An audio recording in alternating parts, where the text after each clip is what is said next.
Far Beyond the Void is an original Dungeons & Dragons actual play live stream and is recommended for mature audiences. It may contain descriptions of graphic violence, coarse language, horror themes, supernatural themes, terribly lame jokes, and more fun stuff. This is episode 1 of Far Beyond the Void. For those people who are joining us for the very first time, either you're watching on Twitch or you're watching back on YouTube, or maybe you're listening back to the podcast, I feel like a little bit of an explanation is in order. So, first of all, welcome, and thank you for joining us. My name is Sven. I am the Dungeon Master for this particular adventure. Now, what is Far Beyond the Void, I hear you ask, Froth? Well, thanks for asking. Let me tell you. Far Beyond the Void is an original Dungeons & Dragons 5th edition Spelljammer actual play live stream. And that is a hell of a mouthful. Without tripping up. Of course, we stream this on Twitch every week at Saturday, 8 p.m. Australian Eastern Standard Time. Let me just turn that music down a little bit so it's not deafening everyone. I feel like it's a little bit too loud.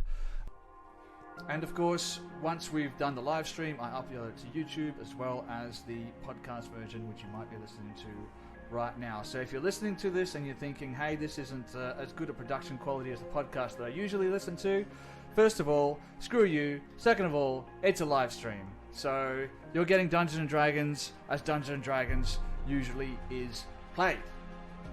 Now, live, in person. Yeah. Damn you. Don't judge me. Yeah. That being said, I've only actually met one of the other people on screen right now in person. Yeah, and he's a lot taller than he looks on camera. I'll tell you that. I don't know any you're just a of lot these shorter people. than you look on camera. Except for Ali. I know Ali. Ali is my friend. I apologize.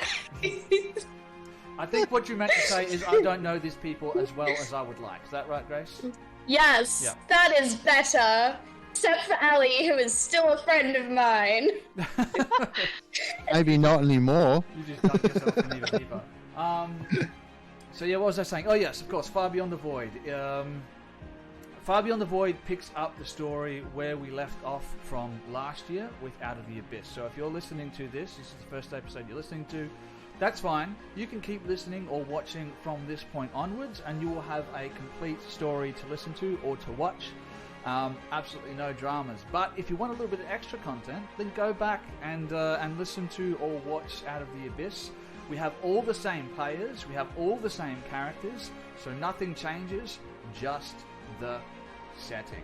Speaking of players, let's go around the table and introduce ourselves.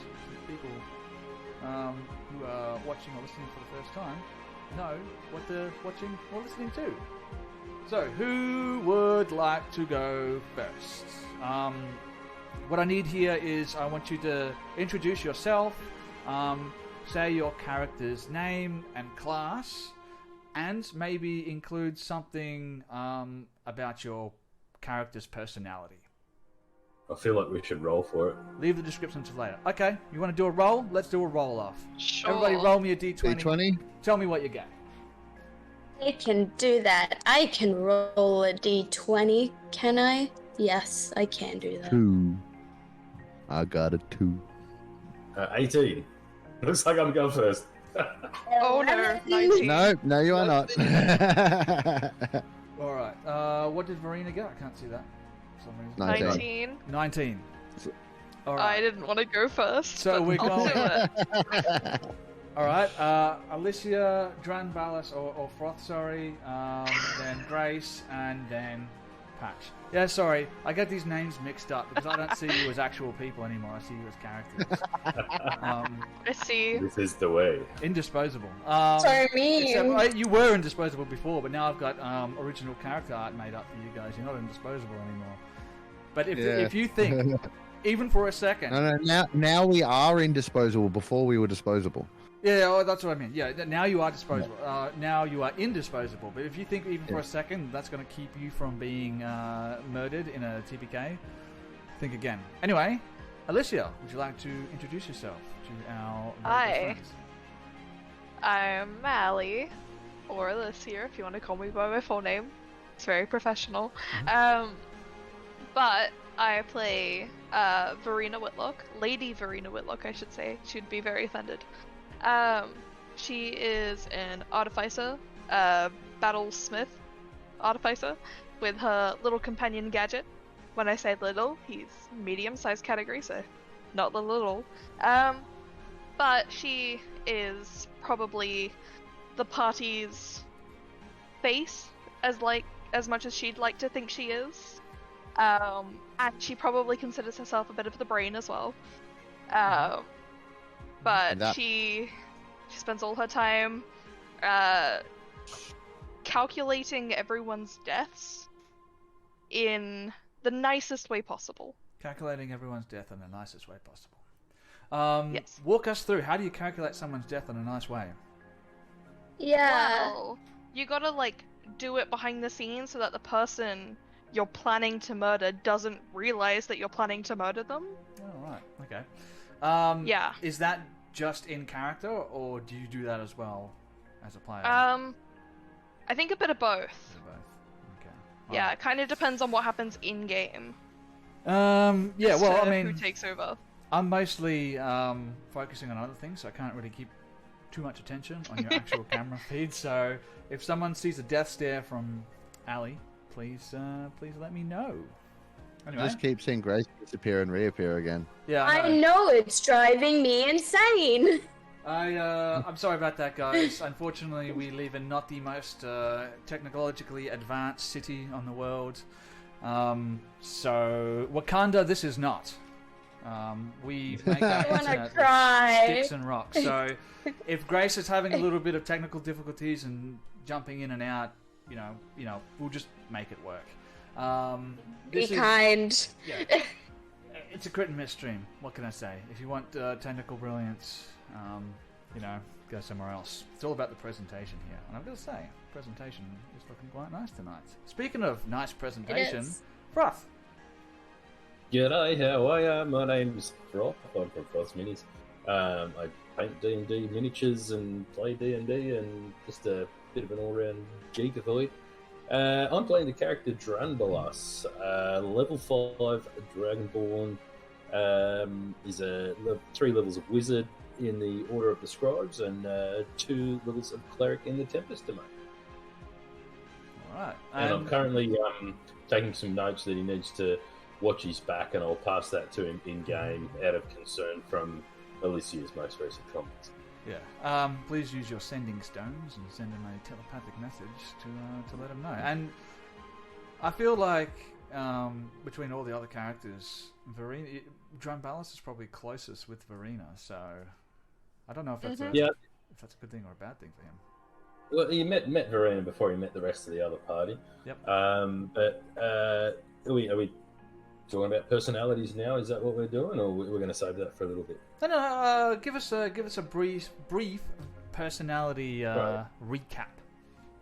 Okay. So he's fairly chaotic, emotionally impulsive, has a burning curiosity for magic and the gods, which fuels his adventurous nature. Through his backstory, he's sort of developed because of his history. He sort of bears himself with an air of arrogance, and yeah, that's a lot of what he's about. He's had a couple of traumatic things happen in his past and a couple of boring things and bits and pieces, but that's what leads to these personality traits of his. And I'll try to play them as best as I can for you all at home. Well, Froth is going to be starting with inspiration today because he's the only player I've ever had who's made a personality matrix for one of their characters. So yeah, go ahead and mark yourself that point of inspiration because that's that's more preparation than I would ever do for any of my games. So maybe you should be DMing. Should we just switch real quick? Welcome to Crit and Miss. You've got the I voice think for you it did too. a fantastic job, Ben. Those people who are listening to the Spotify version, you might actually recognize Froth's voice as the voice who does the what's not the introduction, the what's it called? The warning. The disclaimer. The disclaimer. That's right. Yeah. You might recognize Froth's radio smooth voice as the voice who says the disclaimer for Far Beyond the Void. But we might even add some new ones later on. So who knows? But Well, I couldn't get the good looks, so I was blessed with the voice. That is so mean. I don't know. You float some people's boats, Froth. Don't count yourself down. Those glasses, it's a good look. I mean, aren't you married, Froth? I am, yes. Yeah, so like you're obviously good enough for someone. like, come on, don't be so hard on Very yourself. Yeah. Much time has passed. You watch your email blow up now that episode 1 of Far Beyond the Void has premiered with solicitations and proposals. You'll have my face and voice. Hit the likes. All right, moving on. Grace. Hi, everyone. I have to apologize. My gaming setup is a little bit different. I am off-site today because I have horrible internet, which is a running theme. If you have watched Out of the Abyss, you would know that my internet is very subpar. Like, less than subpar. Subpar is generous. Anyway, I play Thrash the Troublesome. Crit and Miss's best and only barbarian as far as I'm concerned. Thrash is a tabaxi. She's Excuse super me? badass. You heard me. She is very badass. She's very scary, and she's just here to cause some trouble. Because that's her name. All right, and now could you talk about Thrash's personality? That was Thrash's Oh. personality. Thought we were still talking about you. Okay. All right. Awesome. Cool. Mark, dig me out of this hole, buddy. Introduce yourself. Okay, gotcha. Hey guys, I'm Mark Hillman, local musician, sound engineer, and cast member on Far Beyond the Void. Now I almost said Out of the Abyss. Too soon. Too soon. Yeah, I was quite stoked to join the cast of Out of the Abyss when that kicked off, and glad to keep going. It's been a lot of fun, really great journey so far. I sometimes also DM other stuff on the channel. We have another stream coming up soon that will be launching on the 19th called Forces of Nature. I'll be running that one. That will be fun. Tonight I'll be Patch. He's a Furbolg druid cleric barbarian. Despite Thrash's opinion that she's the only barbarian in the party, she's actually had quite an impact on Patch in the time he's been around. They like spent a bit of time together alone before they met Drambalis and Lady Verena, and her more violent tendencies kind of rubbed off on Patch a little bit, which is interesting because he was a pacifist when he first joined the group. That's right. And had a few experiences that led to his illusions of that being possible being kind of shattered, including killing. Apologize for absolutely Accident. nothing. Yeah, I know. Yeah. Yeah. so yeah, Patch is 2 levels of Star Druid, Circle of Stars, 2 levels of Twilight Cleric, and 1 level of Barbarian. At this point So in what are time. we working on, Drew Claire Babette? Yeah, I Yeah, just I don't gave up. I'm not doing that Yeah, anymore. Claire he's just Patch. Drew. Like you know how his cloak is like it's one bit of main material and then all these other little patches. It's kind of like his class as well. It's a bit like that. He's pretty happy-go-lucky most of the time, except with all the recent stuff going on and having had to a little bit violent and tapping into his inner rage and slicing one of those. Oh, what were they called again? Those abyssal merfolk people. Hydras. But No, he's but after that. Jolly Good Marrow. Yeah, the marrows. He cleaved one of those with Thrash's axe and got a bit angry, and then they Felt had to fight good, this though. dragon, and now they've got this ship there, and his pet dog's been left behind in the Underdark, but the ship's got a nice tree in the middle of it that seems to be alive. So he's kind of Patch is a bit all over the shop at the moment. He doesn't know what to do. 2 things people love in Dungeons and Dragons: pacifists and splitting the party. Yeah. So, no, it's good. It's nice to see that kind of attention to how characters like progress and react to the way the events fold out around them and how they react to their environment. I think everyone's character here has gone through some kind of metamorphosis, for lack of a better term. They've changed their outlook on life based on how hostile the Underdark has been. So, more so for the players who have been around for a little bit longer. But for the other two, you know, I'll get you guys too. Don't worry. We've already started. He's still lying. Verina's been finding a passion for Thrash, apparently. well, thrash, but I was going to say for catfishing people. Yeah, Be a bit that too would literally. be accurate. She, So maybe she's catfishing Thrash. yeah, who knows? Maybe. Who knows? Time will tell. And time is what we have plenty of. That's why I'm stalling for so long, because I'm too nervous to actually start running the game.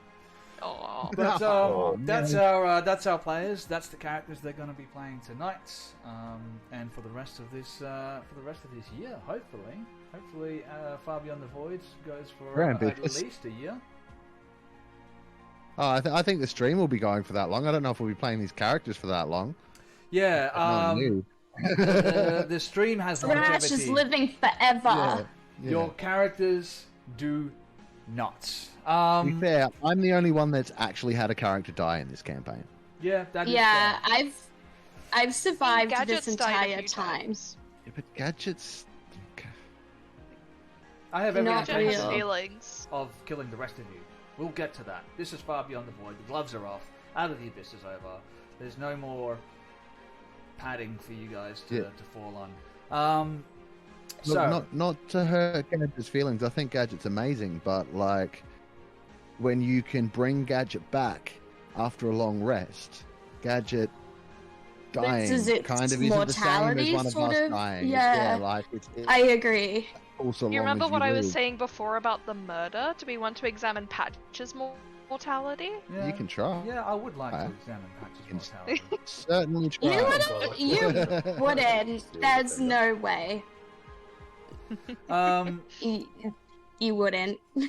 So, for those people who are new to the channel, or even if you have listened to Out of the Abyss, this episode tonight is going to simultaneously act as both a prologue for Far Beyond the Void and an epilogue for Out of the Abyss. So, this is the changing over point.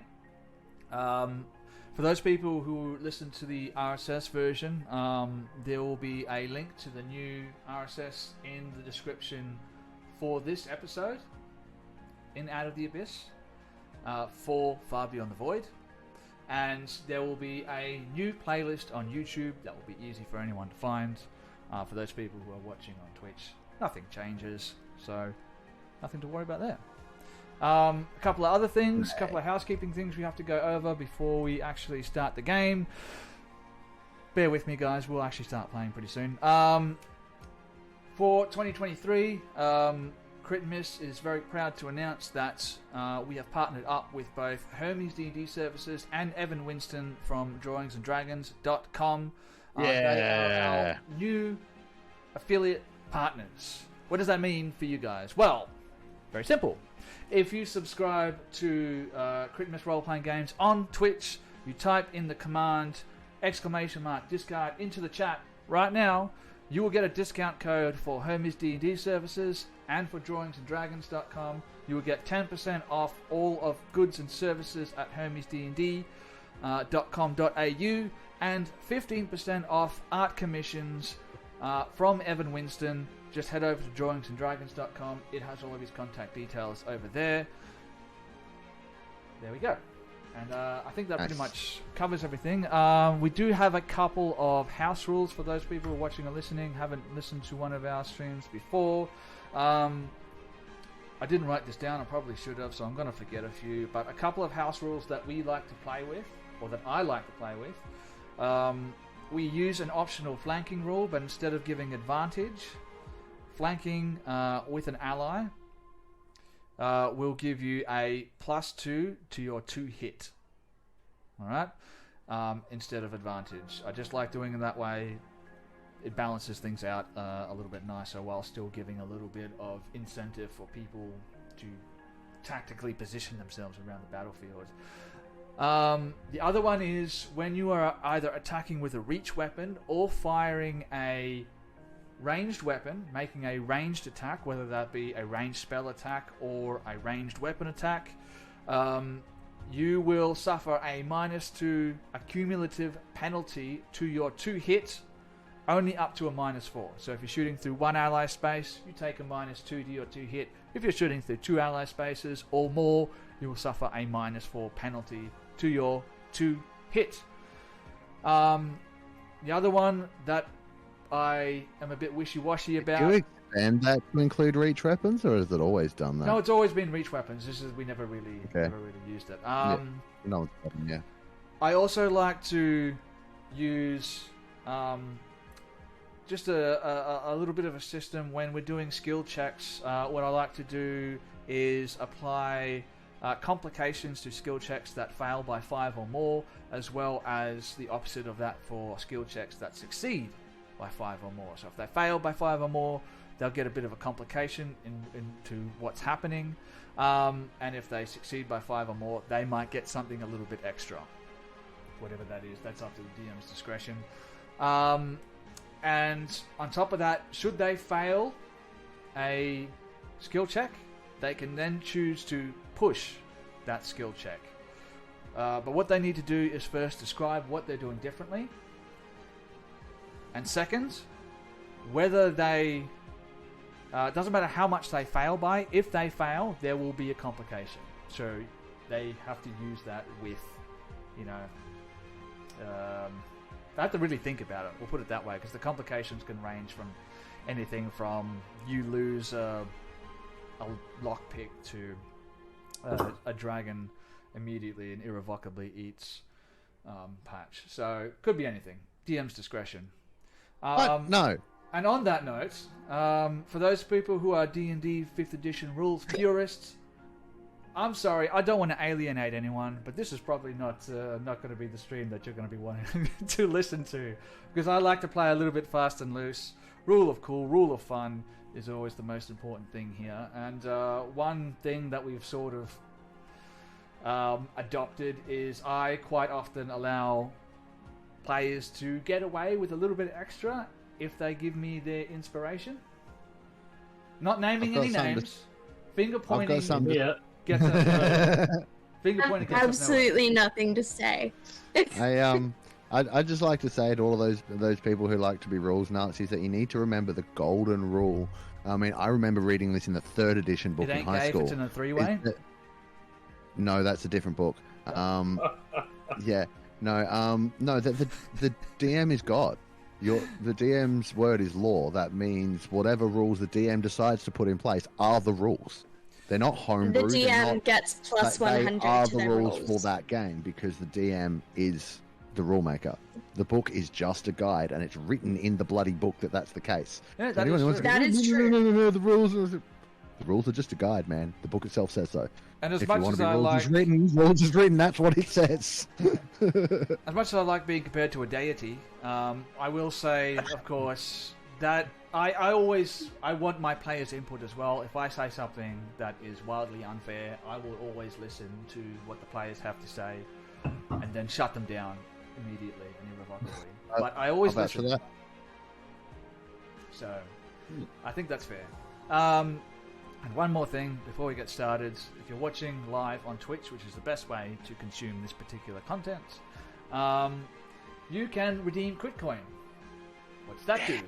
Well, let me tell you, we have the card system in place, and what that means is if you are watching, you can redeem those Critcoin to buy cards for the players or myself as the DM to use at their discretion. Now, what can you buy? You can buy health potions for the players. You can buy advantage for the players. You can buy bless for the players, which will give them 1d4 to any check that they make. You can buy wild magic surge cards, which seem to be wildly popular. Yes, they are. So I've Works reduced on those. everyone but me, so I love those. I love those. Those are the best. I've Yeah, reduced those down to 3, by the way. I've Sven was talking about custom wild magic surges, and I think I put one in that. Oh no, it's. I think there should be a chance of triggering some while raging, but that's a particular barbarian thing. But no, there's one that actually, like, instead of triggering a magic surge, it triggers rage. I like it. Have And we that's, still got the moonbeam one on there? Should we? Where you get moonbeamed? Should we get a little bit more feedback? I will look at reinstituting that whole system again, where people can submit wild magic surge cards to us, but bear with us because it's difficult. But we'll get there. What was I going to say? Oh yes, you can also redeem a natural 20 for the players to use, and you can redeem a natural 20 for myself to use. Now we can only have one of those on the table at all times, unless I feel like I deserve an extra natural 20, in which case I'll just allow you to buy me another one. But there's restrictions normally in place with how much you can sort of redeem those. So yeah. Anything else? Does anyone wants to add? Did I forget something? Yeah, don't give Grace Moonbeam. Yeah, George says so. Yeah, that's... Yeah, but but Cozy Cottage Gaming also says yes, give her moonbeam, and that it's definitely not Grace. But Grace, you always have Grace Beam, remember? Oh, Thrash already has. That's a good point, Verena. That's a good point.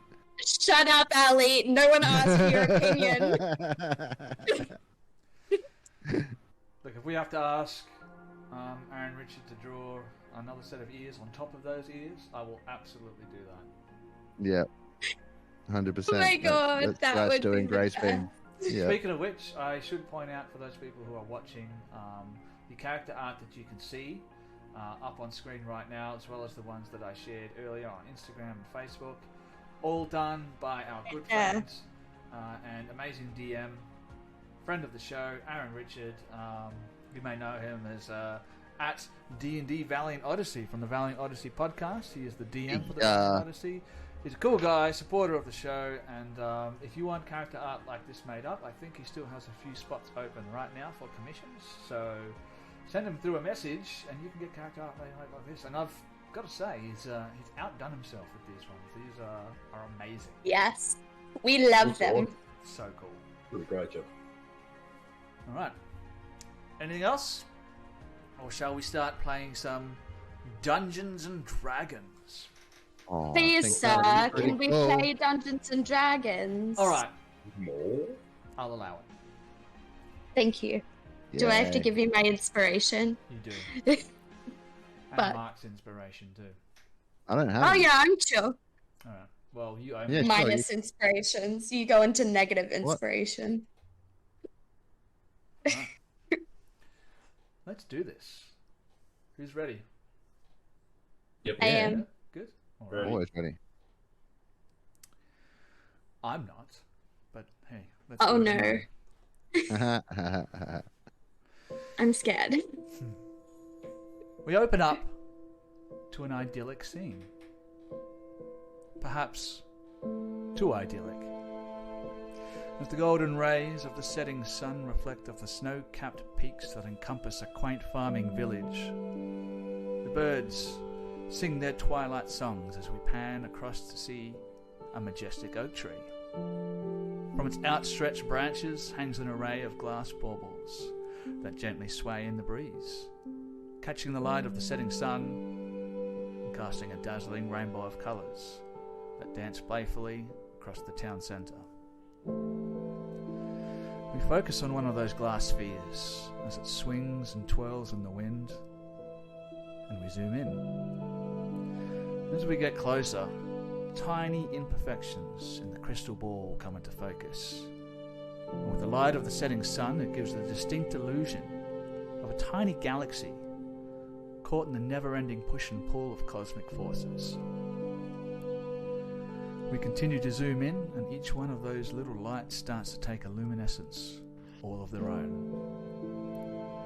And just as we are about to make contact with the outer edges of this tiny crystal bauble, our perspective briefly shimmers and waves, as if we're passing through its glass exterior, and we find ourselves gazing into the never-ending expanse of space, greeted by millions of twinkling stars. In a space among those stars, a small purple light grows brighter and brighter as we approach an asteroid alone in the emptiness of the void. As we draw ever closer to that scene, we see upon the asteroid a circle of stones surrounded by a platform flanked by a pair of braziers that cast an eerie purple glow. As we pan across, we see the light from those ethereal flames glitter and reflect off the scales of what was, until recently, the Void Dragon, Scar of the Beyond, now laying in a heap upon the cold stone surface of the asteroid. Kneeling beside its corpse, we see a figure. Mark, what do we see? Well, you see a tall, somewhat top-heavy furbolg, grey-green, pale skin, with slightly pointed ears with tufts of fur coming out, rich oaken brown hair that falls to his shoulders.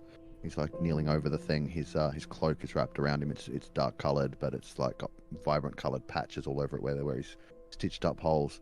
And he seems to be quite focused on using some tools to work at parts of the dragon. He's, trying to get a tooth and some scales and some hide and whatnot. He's got like bushy eyebrows and they flare slightly at the arches, and his brows furrowed in concentration as his golden eyes sort of like peer upon the work he's doing. He's got bold features, a broad nose, high cheekbone, and if you were to catch a glimpse beneath his cloak, you would see a breastplate that's made from like segments of chitinous carapace and harvested bone, strengthened and polished with various materials he's harvested from plants and stuff. It's got a very, it's not shiny like a breastplate normally, but it's very dull, but it looks rigid and solid. He's got a warhammer on one hip, mace on the other, a shield on his back, and he's just very focused on doing this stuff and not really paying much attention to anything else at the moment. So while Patch is digging into the corpse of this void dragon, he's cutting away at the scales. You can hear the sounds of sawing as he attempts to cut the scales away and dig deeper into the actual body. Who wants to introduce their character next? It can go. Grace, what is Thrash doing while Patch is trying to harvest the body parts from this dragon? So Thrash has sort of made her way over to the front of the dragon, and Thrash is a 7-foot tall tabaxi. She has this mane of just untamed curly brown hair, sort of like Merida from Brave, but super fluffy. She's sort of like cream colored, and she's got those little polka dots everywhere like any other tabaxi leopard would. As she's sort of looking at the maw of this dragon, her tail is just flicking back and forth, and you can tell this is the most exciting thing that she's seen in a very long time. And she sort of like grabs this dragon by the top of one of its teeth and attempts to like push up and open its jaw. And once she figures out that she's strong enough to actually get the jaw moving up and down, she sort of turns to Verena and goes, "Hi, Verena. I was once a big scary dragon, but now I'm dead because Thrash killed me. Isn't she so cool and strong? Wah ha ha ha." And then she sort of leans up against the dragon and makes finger guns. Following the direction of your finger guns, the camera pans across and we see Verena. And what's Verena doing? What does Verena look like? Verena, unfortunate to her, is the shortest member of the party. At just over 5 foot. She's stood with a rigid back, clutching a purple gem in her hand. Her gaze is straight on the floor, looking at the dismantled parts of her battlesmith companion. You can almost tell that she's trying to hold herself together as she looks at the defender that she has managed to kill again. And as Thrash speaks to her, she looks up over at her. You can almost see her sniffle as she rolls her eyes and glances between the tabaxi and the portal back the way they came. And standing by the portal is a dragonborn, examining the arcane runes that line its circular surface. What does that dragonborn look like? Yeah, sure. I would say as the camera pans across, you'd come across kind of like a 7'2", kind of 280-pound big boy, about a 28-year-old looking dragonborn, bluish greenish scales, sort of greenish in the middle, to a light blue, almost white on the outer edges of the scales. In one hand, he's got a spell book just sort of floating above his hand, or like a tome, and there's a blue quill with a whitish aura that's sort of semi-transparent, just writing away, doing all the writing for him, as he's looking at these, a little bat perched on his shoulder that he's sort of stroking as he looks around very intensely, and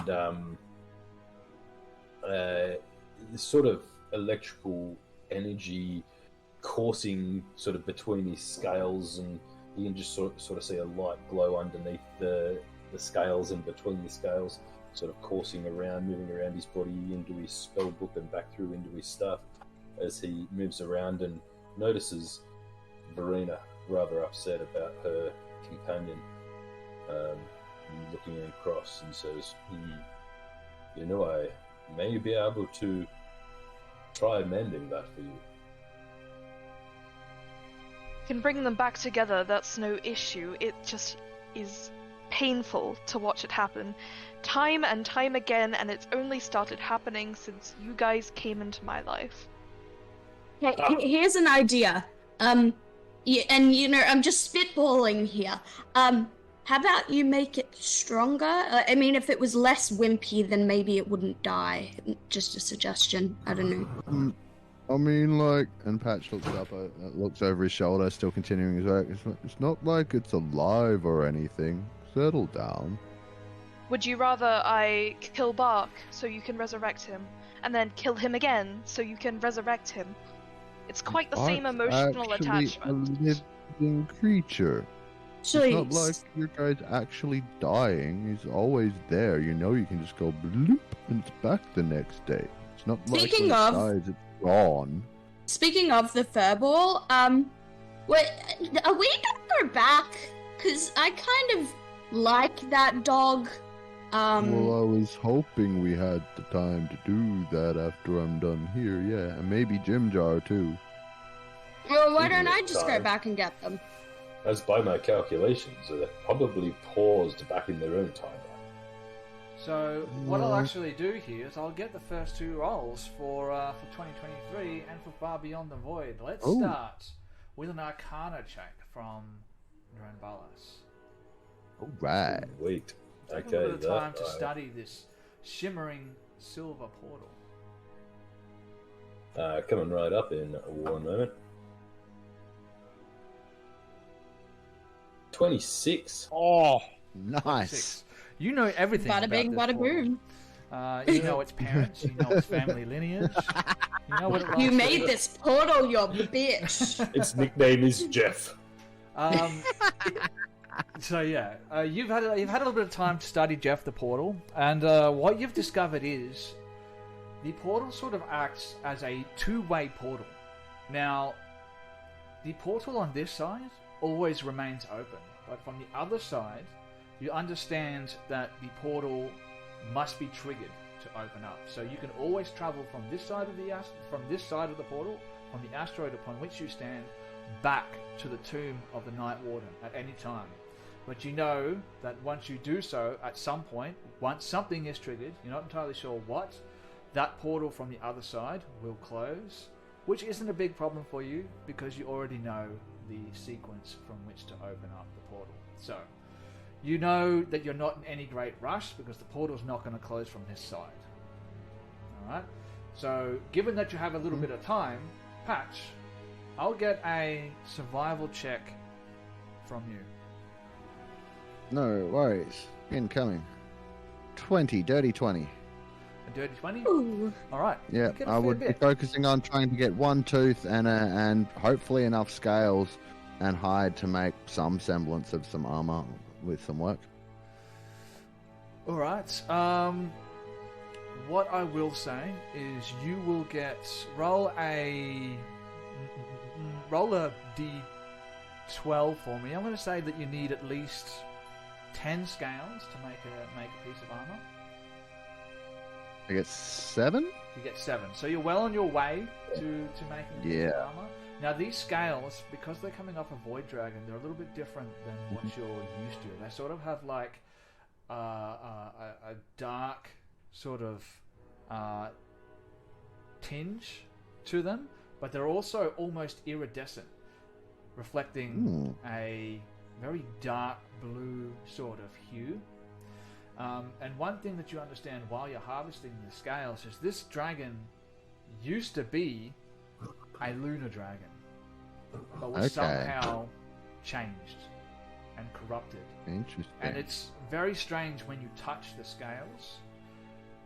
They're very, very smooth. Smooth to the point where it almost feels like you're getting no response, like you're touching nothing. That's how smooth these scales feel. And if you think back to when the dragon, when you were fighting it, it was like going ethereal back and forth. You feel like that has something to do with that effect. You were also trying to get some teeth. Yeah, at least one if I could. Yeah, I'll say you can get a tooth, and yes. Can I help? Because I'm at it. Like, I'm already holding it open. Because I was making silly buggers with the dragon's head. You got a natural 20, right? Mark? Mate, no, I got a dirty 20. Alright, well, roll again. Roll again for... For survival? Scale. Okay. We're just crit fishing. Yeah. Yep. Hey, who knows? Maybe you roll a natural 20, I'll give you something extra. 7. No. No, same roll again. Dirty 20. Oh, okay. Alright. Okay. So... Yeah, no, you can harvest a tooth out of this. You do spend a little bit of time. You start like digging out one tooth, and for some reason, it's become like brittle, like the bone.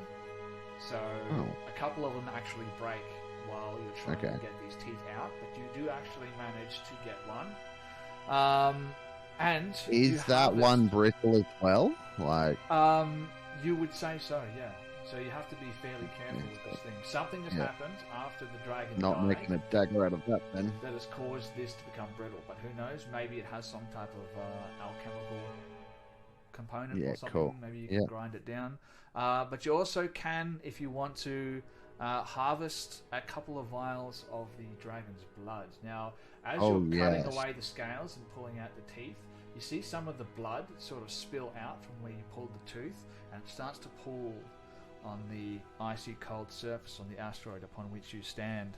And you can see it's very similar to the dragon's scales. You look down, it's almost like it absorbs light. Yeah, right. So you can harvest a couple of vials of that, if you have vials, that is. I don't know if you do. I have a water skin, and we've got a boat nearby that surely has supplies on it. So I'll empty my water skin and put it in that. All right. Go ahead and add that tooth. Add the 7 scales, 7 void dragon scales, and a water skin of void dragon blood to your inventory. Now I guess I'll just put a note on my water skin that says it contains void dragon blood.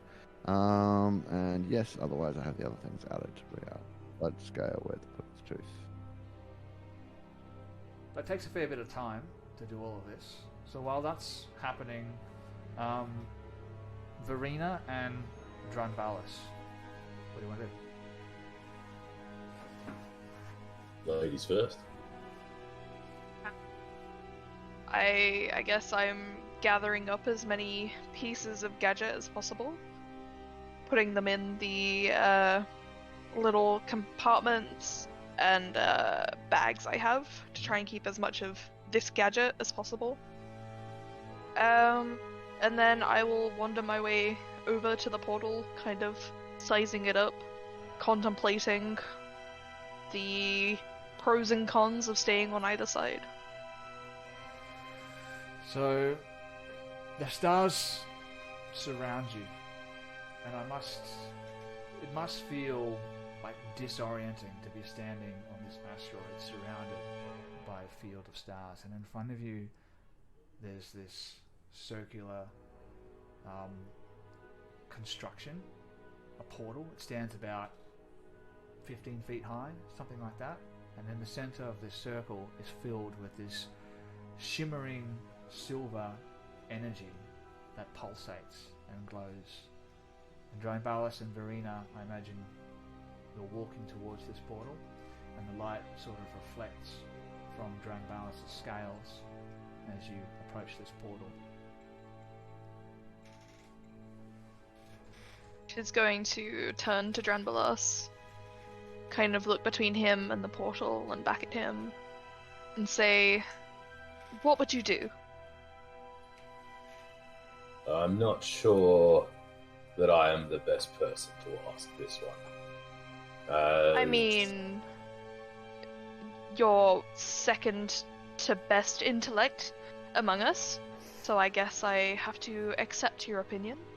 It's not my intelligence that drives my choices, but my passions and my goals after meeting a hero which I thought I would never meet, and then to see what has happened and befallen in front of us, then my quest will now be to push on with his adventures and journeys and goals. So I am driven by that, and I'm sure perhaps maybe yourself may have a different alignment. But while he's talking about this, his bat sort of flown off and he's hovering around, and he reaches for his staff behind him, sort of drawing it out. And as he does, there's like a blue orb stuck in the mouth of the head of the staff. The head of the staff is like a small dragon's head, and it starts to glow. And Lady Verena, you would feel the pieces of gadget starting to sort of try to move together as we're saying this. But I'd say, whilst that's happening, I'd say, and he's casting Mending, by the way, for the audio viewers at home, and he'd be saying, with the portal, I can see that it's from this side we can go through at any time, but from the other side it needs to be activated, and I believe you know how, but the choice now is yours. However, I feel like I may finally be starting to find some companions, which is very different from the lonely upbringing I had in the Temple of Koreska. And those final words of Kukulain must be just playing back over and over again in Dranvalis' head. It sucks to be a hero as he dies alone on an asteroid surrounded by strangers. Feel so sorry for him. That's a horrible way to die. She's going to face Dranvalis and kind of lift up the crystal, the last remaining piece of Kukulain, I guess, and look at Dranvalis in the eyes and say, "I'm familiar with trying to steal someone's legacy. I can't imagine how it must feel being so new to it." Alas, I'm not sure much myself, but I guess we'll find where the journey takes us. I'm sure we will. I mean, with our brains and their whatever they contribute, then we will never fail, I'm sure. I believe there are still the matters of finding Charles Radana.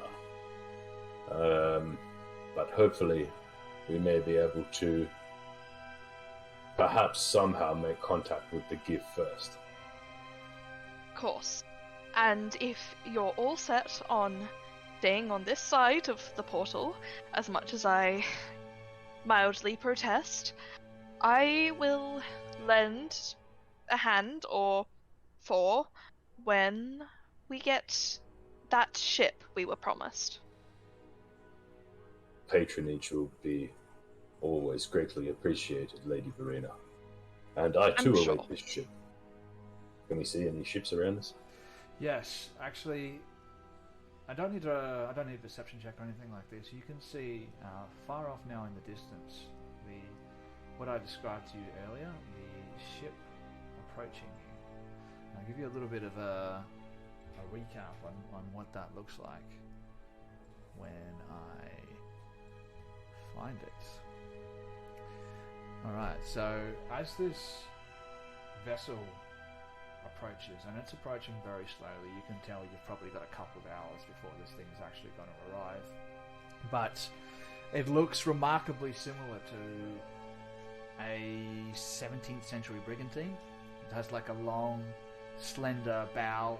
It's fitted with it's very difficult to make out from this distance, but it has like elegant sort of curving filigree, which sort of lines the railings. Metal rivets, steel reinforcement along the hull is now like dull and rusted with age. And that combined with a pair of, now that you can get a little bit of a better look at it, what appears to be a pair of what you would as players know looks like a pair of jet turbines mounted on the aft end of the ship. It stands in stark contrast to the rest of the more elegant designs of this ship, which sort of suggests that these may have been modifications made after the original construction. But the things that stand out the most about this appears to be a living tree which is sprouting from the center of the main deck. And on the front deck, which you can see quite clearly now because it's approaching you, is what appears to be a large cannon of some sort with a rotating, or built on top of a rotating platform. How big's the cannon? Yeah. How big's the cannon? The fact that you can see it from where you are, it's big. It's a big ass cannon. So I would say it's not as big as these cannons, but they're pretty big. That's alright. As it approaches, then John Bloss would look off into the distance and point towards it and say, "Lady Verena, I believe this is our ship possibly coming here. It's quite amazing. I will be very intrigued to spend some time on it and discover what magics make it work." And as the sunlight reflects from the nameplate, which is riveted to the front of the ship, you see the words, "The Autumn Leaves." Nice. Patch will sort of wander back over now. Is with like dragon bits. It's actually quite full. Yep. Don't want to harvest the dragon penis for medicinal purposes? No. Nope. We could harvest some meat though. It's a delicacy, apparently. Void dragon. Sure you want to eat that? Yeah, no, not really. Not really. But the people that we sell the meat to don't need to know that. Oh right. Anyway, yeah. So Patch wanders over and looks out towards the ship and sort of peers closely at the tree in the middle of it, and it's just like, can I tell that that's sentient from this distance? Can I feel it? Or nope, I can just see a tree in the middle of a ship. It's like, well, that's interesting. I like that there's a tree. Thrash sort of sees the ship coming, and like I haven't really mentioned this, but Thrash doesn't really like magic. She thinks it's sort of pointless and doesn't really see a point, and she thinks it's like because she doesn't understand it like a small child. She Remember fears that things next she time she doesn't wants healing. understand. Yes.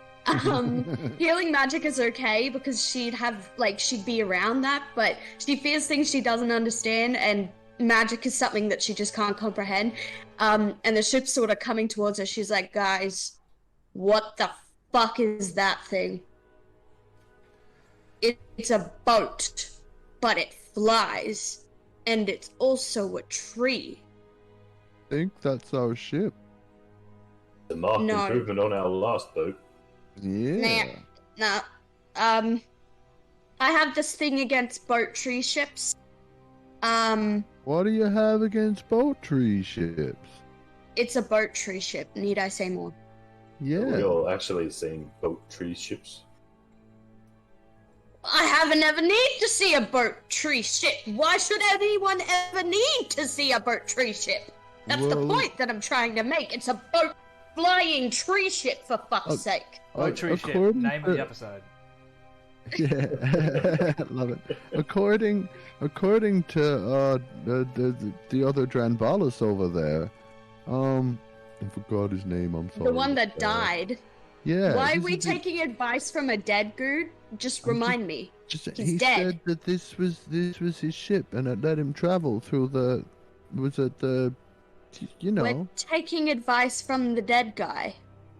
the guy who sacrificed himself. Well, he This did give party the is advice messed up. before he died. Yeah. I'm okay. Look, can we go back to the abyss? I kind of would rather face the Demogorgon, if that's perfectly fine with all of you. Really, really want to face that thing. Sure. I mean, it looks more fun when the boat tree ship. It's a boat tree ship. I'm sure it's got all kinds of boat tree ship diseases. As the most Diseases? knowledgeable person on aircrafts, I can assure you that this is probably a lot safer than that of the Abyss. Farina, Yes. aren't you from the Underdark? Yes, but as How we have do you established, know anything about flying vehicles? I am a very learned person and I have read a lot of books. Thank you very much. Oh, okay. Book smarts, got it. Yes. Suspicious. I know a lot of things about building things that do things, and this is a built thing that does things. Okay, I'm following. I want So my I'm the distaste captain. noted. No, you're not. Fuck that. I'm the captain. I thought you'd want the big gun. I mean, I do want the big gun, but I am the tallest one here, so I am the captain. You're all kind of the same height. And Patch looks kind of slightly down at Thrash, being that he's 2 inches taller, and so is Drambalis. Hey, we're counting the hair. We're counting the hair. What about the horns?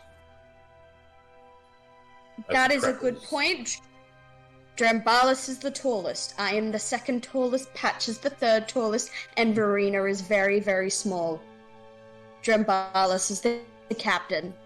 That's Captain Drambalis. As my crew, you guys should stop bickering amongst each other and should learn what authority is. When did we make her captain? That's a mistake. Nobody did. Look, I think we let the tree decide. Well, I believe Patch Are we would be the best seriously letting the navigator. dog decide? No, the tree. Are we? No, but this is what you do when you're fighting with your siblings over a dog. You put the dog in the middle and you're like, we should let the dog decide. No. Well, the tree We are has adults. feelings too, I'm sure. It's a tree. I Actually, want to know. McHotface is not the captain. I want to know at what point in Thrash's life as a mercenary in a dwarven mercenary company someone did that. But anyway, I digress. That's how Yeah, they like- settled their disputes like- among the mercenaries. The dog was cut in half. Maybe it's a very early memory from before her parents were killed. And that's how Cleaver got its name. Why would she have to Because- share the dog? because you know a family of Tabaxi had a pet dog. Just waiting It's for someone not to click uncommon. Pitching the clock face. I'm complimented. So yeah, let's You shouldn't be. paint a bit of a word picture here. So the four of you are standing here, bickering amongst yourselves on this asteroid which floats among the endless sea of wild space. Around you, you can just see a sea of stars. Somewhere in the distance, you can see the light from a very, very distant sun. Now, where you are, it's cold, but it's not unbearably cold. In front of you is the shimmering light of the portal. You got the standing stones and the altar upon which you guys found Cougar Lane. Cougar Lane, of course, being the dragonborn legends who Drumballis had been sort of searching for. And he sort of gave you guys a bit of an explanation about what he had been doing, and it sort of tied into Patch's sort of backstory with the Tal Ashryn or the Talgain. He told you that the what is it? Talgain, that's the god, right? No, Talgain is the place. Tal Ashryn is Tal the Ashryn, god, that's and the Gen Tal Ashryn is the order. He told you that Tal Ashryn had been dead for a very long time. He had, in fact, been resurrected in a way by a Mind Flayer called Chazradan, who he had been battling for who knows how long across the stars. Which is how he earned his moniker, the Star Warden. Now, he told you, he handed this quest over to you as he faded from existence thanks to a curse that had been placed upon him. The And Craftian's curse. Craftian's curse, correct. Thank you. I would say give yourself inspiration, but you already have it. You could give it to me instead. Share it around. Double inspiration. And told you, Doesn't stack. or implied that you should follow in his footsteps, beginning with a place called Bral. Beginning with what? A Bral. place called Bral. B-R-A-L. Brawl. Yep. Alright, cool. Alright, so what do you want to do? Of course, you still have the portal, and you know that a couple of the people who you've been travelling with, Pluplapine, everyone's favourite, I believe he was played by the Rock. Nah. And Jimjar and Patch's dog Bark still on the other side of the portal, which is in the Underdark. If we're taking votes, guys, I think we leave the Fish King behind. I'll second that. Yeah, I think we don't need to necessarily take him. He was a bit of trouble. If we're leaving- Jimjar. No, if we're leaving him, we're Invaluable. leaving Jimjar. I Fuck refuse you! to bring him. I'm sorry. Can you carry him back? Because I don't think you can, and this is hand luggage only. This flight, it is carry on only. And if you can't carry him, then you can't have him. And look at that, I can carry both Jimjar and Bark. Carry on only.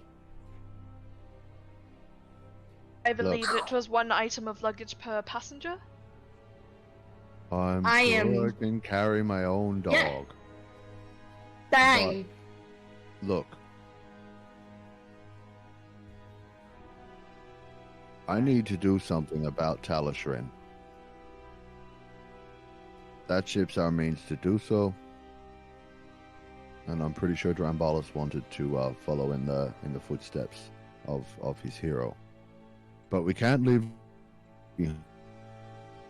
I think a quick detour to retrieve Jimjar and Bark, and then we get on the ship and we go. Oh, I'm so proud. He's learning to be mean. Oh, it's adorable. Look, he's learned some shit. I'm so proud. Proud What would it barbarian. What would it take to persuade you against Jimjar? Okay. Jim Jar saved our This is what it asses would so many take. times. It would take me locking you in a room with a tentacle staff for 5 hours while I torture you until you cry. That's what it would take. That is what it would take. Do you have a tentacle staff? Because I certainly don't. So we're taking Jim Jar whether you like it or not. Feel Because like I there's- like him better than you. Some people would pay for that experience. I think that someone needs to take care of Pluplapine and the ship that we have on the other side of this portal, and Jim Jar is just the person for that. Well, putting it that way. No. Bad patch. Sit, stay, heal. Good.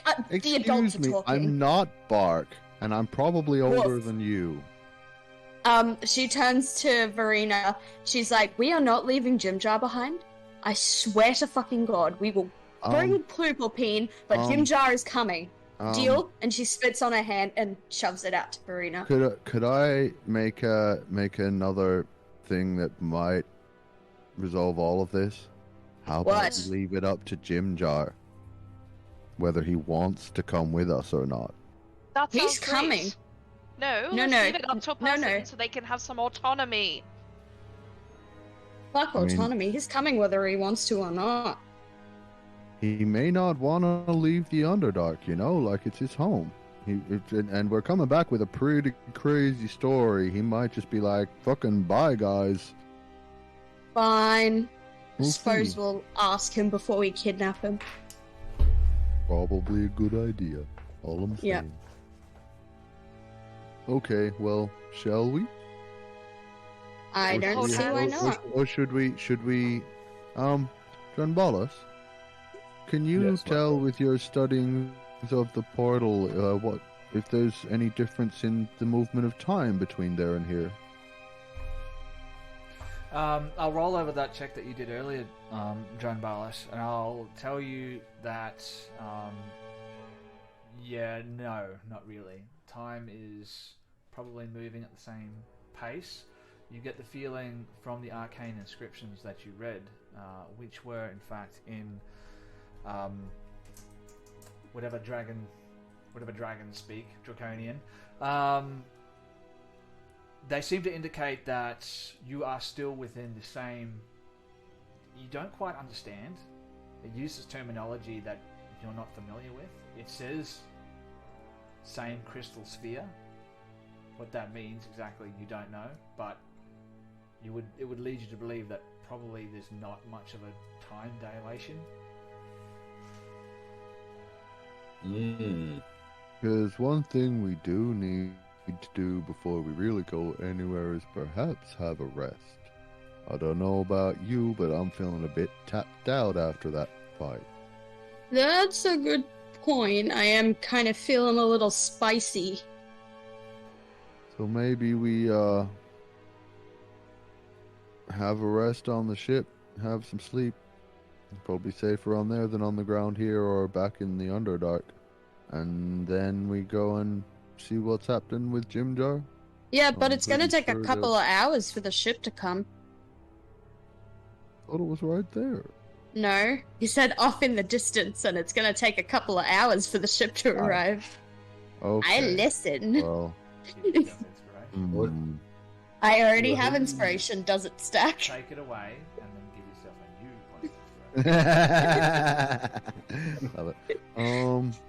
Well then maybe a short rest now, just so we're not nearly dead. We'll just have a bit of a breather here, and then duck back through the portal and grab our friends in the hour or so before the ship gets here. What do we Fine. Alright, so Yeah. Agreed. we're Okay. taking a short rest. Short rest, yes. We are, in fact. Alright. Not gonna get me any spell slots back, but it will give me some health. I guess I'm raging. So short rest mechanics. If someone's listening to this for the first time, you've never played Dungeons and Dragons. First of all, how did you end up here? Second of all, let me tell you about a short rest. A short rest is a period of downtime at least 1 hour long, during which a character does nothing more strenuous than eating, drinking, reading, and tending to wounds. A character can spend 1 or more hit dice at the end of a short rest up to the character's maximum number of hit dice, which is equal to the character's level. For each hit die spent this way, the character rolls the dice and adds the character's constitution modifier to it. The character regains hit points equal to the total. The player can decide to spend an additional hit die after each roll, and a character regains spent hit die upon finishing a long rest. So, let's talk about where you guys were at with health and what are you going to get back with a short rest. Let's start with Patch. Alright, well, I was on 10, and I rolled all but one of my hit dice, and I'm on like 35 now. Because I got some really shit rolls. Good. That's how it should be. Yep, I have one cleric hit dice left. I rolled both my druid hit dice, one of my cleric hit dice, and my barbarian hit dice, and I still only got 25 HP out of it, with a +3 constitution modifier on each of those, mind you. So, yeah, Mark, continuing tradition and rolling like absolute rolling like shit. which is great. I like that. Grace. Well, I rolled all but 2 of my hit dice, and I am pretty much back to full steam. I'm on 57. I don't think I get anything fancy from a short rest. Like, I don't get any of my rages back or anything. How many So- rages do you have left? Well, that's a good question, isn't it, Sven? It Let is. me have That's a why I look asked at it. that. I only ask good questions. I don't think she is going to be getting pissy anytime soon, but let me have a look at... I have 2 left, plus my exhaustion rage, but I'm not exhausted, so... Alright, Yeah. okay, so you got 2 rages left. She's been conserving. I'm going anger. to, during or as we finish our rest, expend a use of my channel divinity to harness divine power and regain a spell slot up to level 2. So I have 1 second level spell slot, I have 1 rage, I have hidden step, and I have 2 wild shapes. I'll allow it. I felt like I should... this would be like... This is something that I want to do, but I'm not going to do it. I felt like I should make you roll to see if you accidentally forget that your water skin is filled with void dragon blood, and accidentally drink the void dragon blood, and contract craft. Oh my god. I mean, Please. I think like since I just harvested it and it's probably still got some blood around the outside, I would probably remember now. But if I don't mark it specifically and put it aside later and get a new wool, I would have forgotten. I feel like you grab it out of ritual. You just sort of grab it out of your pack, you uncork it, and you go, ooh, wait a second. Probably don't want to do that. What about Dranbalos? What does Dranbalos get back with a short rest? How are you looking for health? You went down a couple of times. Yeah, I did. I wasn't looking real good. I had 17 out of 32 after that last encounter. So I've rolled 2 hit dice, one of my clerics, which is a D8, and one of my wizards, which is a 1D6. So I'm popped back up now to, where did it go? 32 out of 34. So that's a pretty good result. The 5 on the D8 and the 6 on the D6. Killing it. Alright, well, look at you. Froth, the opposite of Mark. Always rolling rocks. But you don't get any of your spells back from a short rest, do you? I don't believe so. I'm just trying to refresh my character sheet so I can have a look at it. Wizard cleric? No, you won't. No. You might have arcane recovery though, which you can use to get a spell slot back. Not sure I do. No, Have might a be look. higher See if you got that. than what you are. In the meantime, You also, as the cleric, you should be able to use if you turn your optional features on in your builder, you should be able to use the channel divinity to restore a spell slot, same as I did. Yeah, Cleric yeah. thing at level 2. Yeah. Yeah, I could do that, but I'll save it. All right. in the meantime, Alicia, what Yeah, that does is- Farina get? It gets nothing from a short rest except hit dice. I was at 20 out of 33, and now I'm at 32 out of 33. Okay. Hey. Alright. So you're looking pretty good. In good shape. You guys will. Yeah. You're gonna live forever. Hey, Grace. How Yeah. many HP what's Thrasher's max HP? At the moment Yeah. or in general? Maximum in general. In general, oh Jesus, I have absolutely no idea. Is that something I should 63. just know? 63. Yeah, I was. Oh, I thought you meant as a barbarian, and I was like, how does someone just know that off the top of their head? Jeez. Yeah, 63. No, like what Thrasher's actual, max HP is 63. Cool, that's good. All right, so an hour passes. Unless you guys want to roleplay something during that hour, we can move ahead. The portal is there; it's still open. The ship is about halfway to you now. You can see it in much clearer detail. What do you want to do? Thrash will turn to Verena, and she's like, well, you did say something about holding hands before. Would you, still want to do that? Well, we jump through the port. No, that understandable. That's why I asked first. You were just like peeling a dragon over there. Hey, I was not get my not. gloves dirty. I was not peeling the dragon. He was peeling the dragon. I was making it say funny things with its your teeth. hands. Yeah. Yeah, and I have nice, pristine gloves that I would like to keep that way for just a little bit longer. She grabs them anyway. She just absolutely smacks her hands on top of Verena's, and she's like, see? They're not that dirty. It's totally fine. And she just flicks off a tiny piece of scale that got on her glove. She's like, it's totally fine. They're really. I think I'm going to pass out. Yeah, you'll live. You get used to the dirt and grime when you're in a 12-person room with absolutely no privacy, and you're all sort of there in bunk beds, and it's like, hey buddy, and I'm like, hey buddy. This sounds like it's going somewhere else. No, this is how mercenary life is. You're dirty all the time. It just smells like man. Which I'm not. Yep, I continue my statement. Okay. Shall we get moving, ladies? Yes, definitely. Let's be as quick as possible about this. I would like to have some idea of where we are staying. Awesome. Yep, after we get our friends. Maybe both of them, maybe only Friend. one. We'll see what Jim Jar thinks when we get there. Friends. Plural.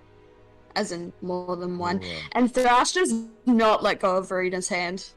She walks through the portal, hand in hand with Verena, and she's swinging it back and forth. She's making a massive deal out of it. Do you want to resist this, Verena? Would you like to attempt to resist this, She Verena? wishes she could, but she knows better. I love being the strong one. This is great. Alright, shall we go then? Yes, let's. Does Patch hold out a In the hand to bottle. Drone Please, they do.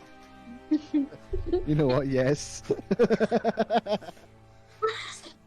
Grand Ballas are just. Oh my so God. excited with this stuff. Patch will chuckle. Aww. Patch will chuckle. As if Patch, to say, I want you to use that point of rage now, please. no. No, okay. Me? Oh, no, Absolutely him. not. I'm not All getting right, angry. so- I was joking around. Patch was joking around, so it's it was good. Let's talk about party order. Who's stepping through this swirling grey void first? Well, obviously, Thrash. Thrash and Lady Verena attached it. Thrash Yeah. and Next. Lady Verena. Drone Ballas and Patch, as before, you see Thrash and Lady Verena step into this swirling grey miasma that stands before you. And as they step through, you see the perfect outline of them like waves ripple out that bounce along the outsides of this circular portal. And they cast this sort of almost water-like light which dances across this cold stone floor of the asteroid. Shum! Shum! They're both gone. Let's go then. And Patch and Drone Ballas, you follow shortly after them, stepping into this portal. stepping back through, you're greeted once again with the sensation of your soul being unceremoniously jerked from your physical form. And even though you're more prepared this time for this out-of-body sensation, it's still as shocking as it was the first time. You once again find yourself untethered from your physical body and not really seeing, but just knowing that you are floating in a great swirling, great void. Can I get everybody to make a perception check for me? Oh fuck. Sure. Do I want to succeed this, or is this like a Call of Cthulhu thing where you don't want to succeed this? 9. Let's find out. 21. 9. 9, 21. Let's see. 12. 20. 20. Alright, so Lady Verena and somehow Thrash, maybe it's because you two were the first people to step through this portal. In that brief out-of-body moment that you have while your spirit floats through this great endless void, unshackled from your mortal coil, you feel as though something malevolent is watching you. You're not sure what it is. And time and space seem to hold no meaning in this place, but somehow you understand you could resist that if you want to, or perhaps you could attempt to overpower it and glean more information about what it is. But you do understand that that would come at some risk to you. Alternatively, you could choose to ignore it, and that will come at no risk to yourself. Patch I'll look at it. and Drombalis, you have no idea. So let's. I want to Raid gaze All Things deeper. Fantasy. Hey, thank you for the raid, All Things Fantasy. It's good to see you guys for 2023. Hope you guys are having a great time and you had a great Christmas, a great New Year's. Thank you for joining us. So, Verena, Yeah. what are you trying to do? You want to do what? I want to get a better look at the surroundings, a better understanding. Want to know the unknown. So you can feel this malevolent presence Mhm. as it sort of washes over you. You know that something is watching you. Mhm. So are you trying to overpower it to see if you can glean more information out of it? Or Yeah. are you trying to block it out? No, I want to know more about it. Alright, you want to know more about it. Yeah. Thrash, you feel the same thing. This feeling of being watched by something great, something powerful, that is able to see you through this grey void in which you float. Do you want to try and block it out? Do you want to try and overpower it? Or do you want to ignore it? Eva, the mercenary, Thrash obviously doesn't want anyone having the upper hand on her, so she's gonna try and figure out what the fuck this thing is. Alright, so you're trying to overpower it as well. Okay, Yeah. well, I'll get the both of you We gon' die. to make a wisdom saving throw. Oh I'll no! tell you right now, it's not going A to be easy. mistake! A mistake was made! Hey, Drambalis. Yo. Looks like it might just be you and me going off through the stars, buddy. Woo! Good day. This is a bad. Oh We're having no. fun. Don't forget, you do have inspiration if you wish to use it. You don't have to. I can't look. Do we? You do. Glad I rolled one. Everyone does. Stop Everyone has it! inspiration. You guys have done such Okay. a fucking awesome I job. mean- I got a nat 21. Ooh. Nat 21. Yeah. Okay. Oh, so goodbye. you rolled a 21 on a d20. Can you tell me how you did that? Nat 20. I got a nat 20 plus plus 1. Nat 20 plus 1. Okay, well there you go. That makes more Oh sense. wow, Verena. Yeah. Oh my god. All right. What- So Oh, You- no. Are you locked on rolling 8s again? Apparently. I love this game. I don't. If, this is, I if, wanted really do. intelligence.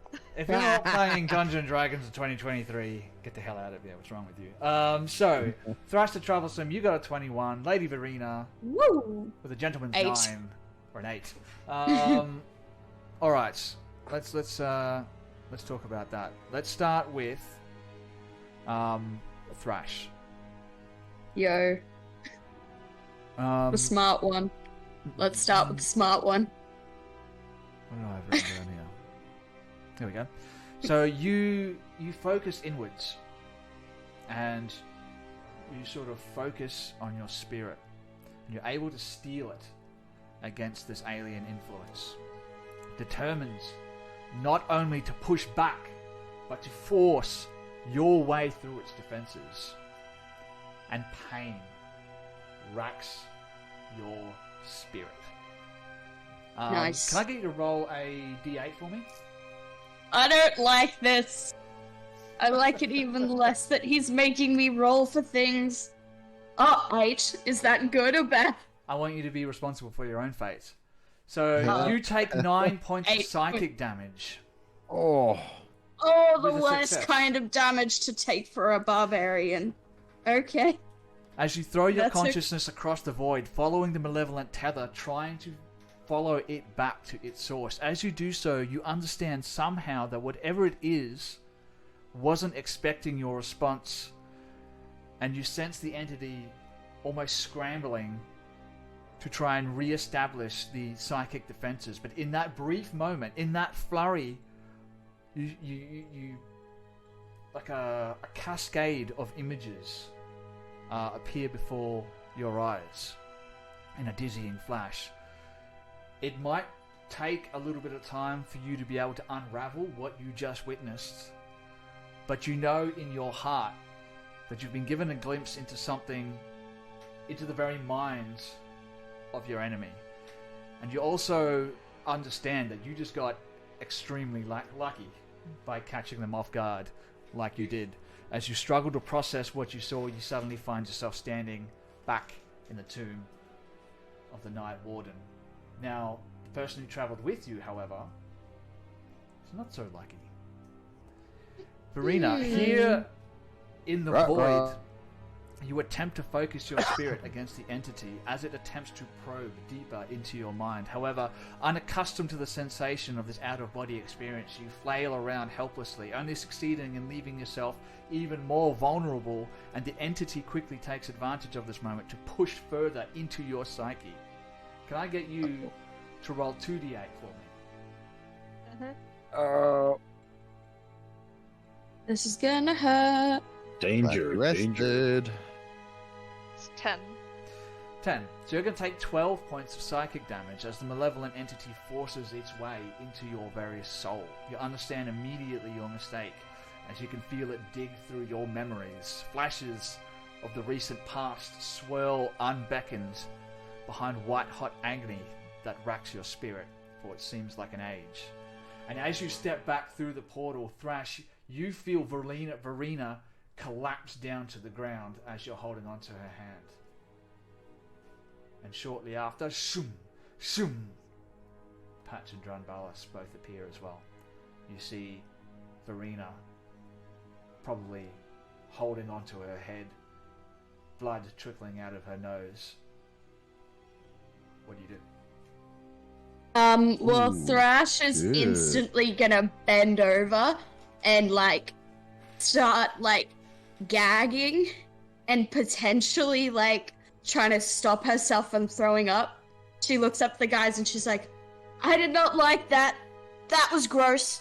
Mean, scary mind thing trying to get into my head. I saw some What? shit. It was not fun. That shit was not fun to see. And, now she's kind of down for the count. Thrash sort of takes out her water skin and throws it in Verena's face to try and wake her up. She's awake. She's alive, but Pain. she's in a lot of pain.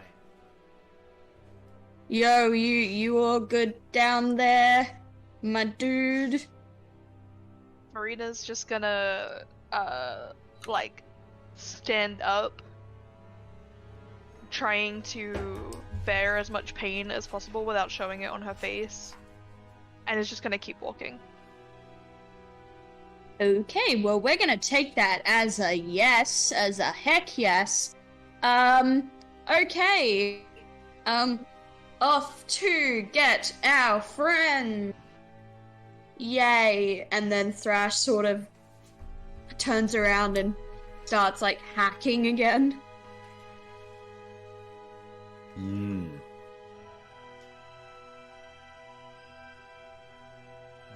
And you are now back in the Tomb of the Night Warden, sort of this square chamber in the center of the tomb, and you see the exact replica of the portal that you stepped through just before.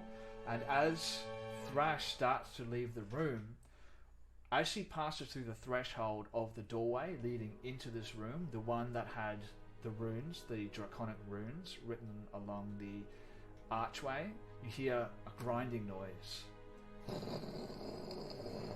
And the portal closes behind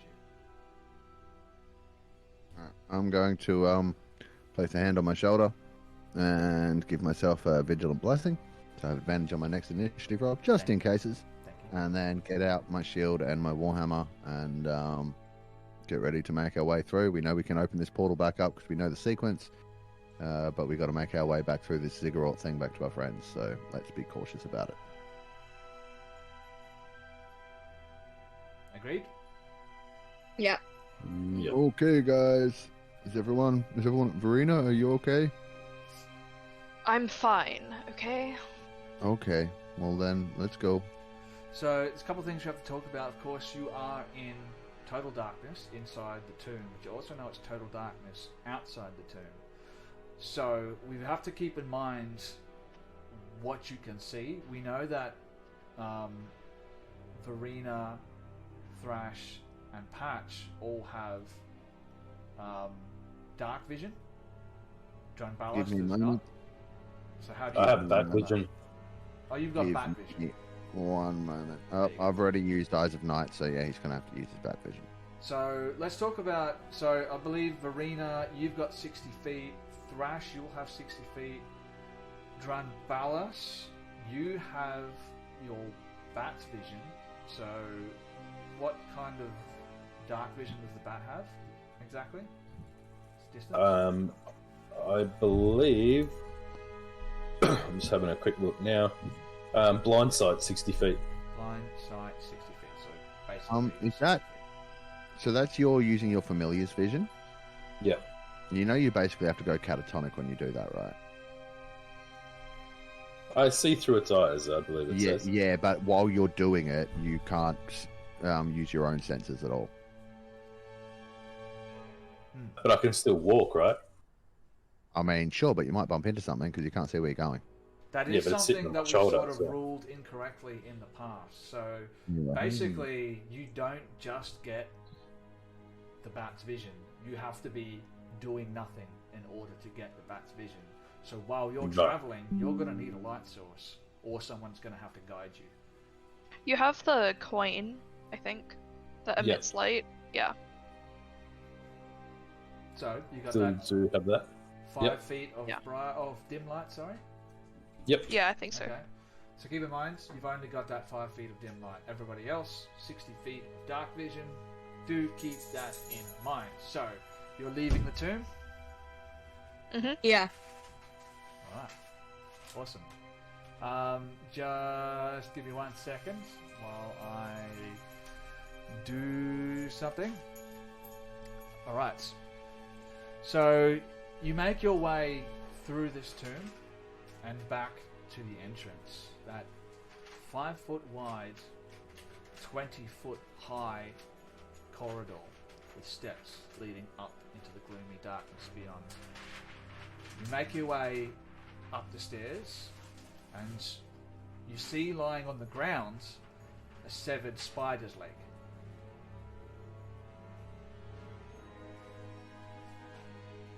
What This do you do? is this wasn't there before?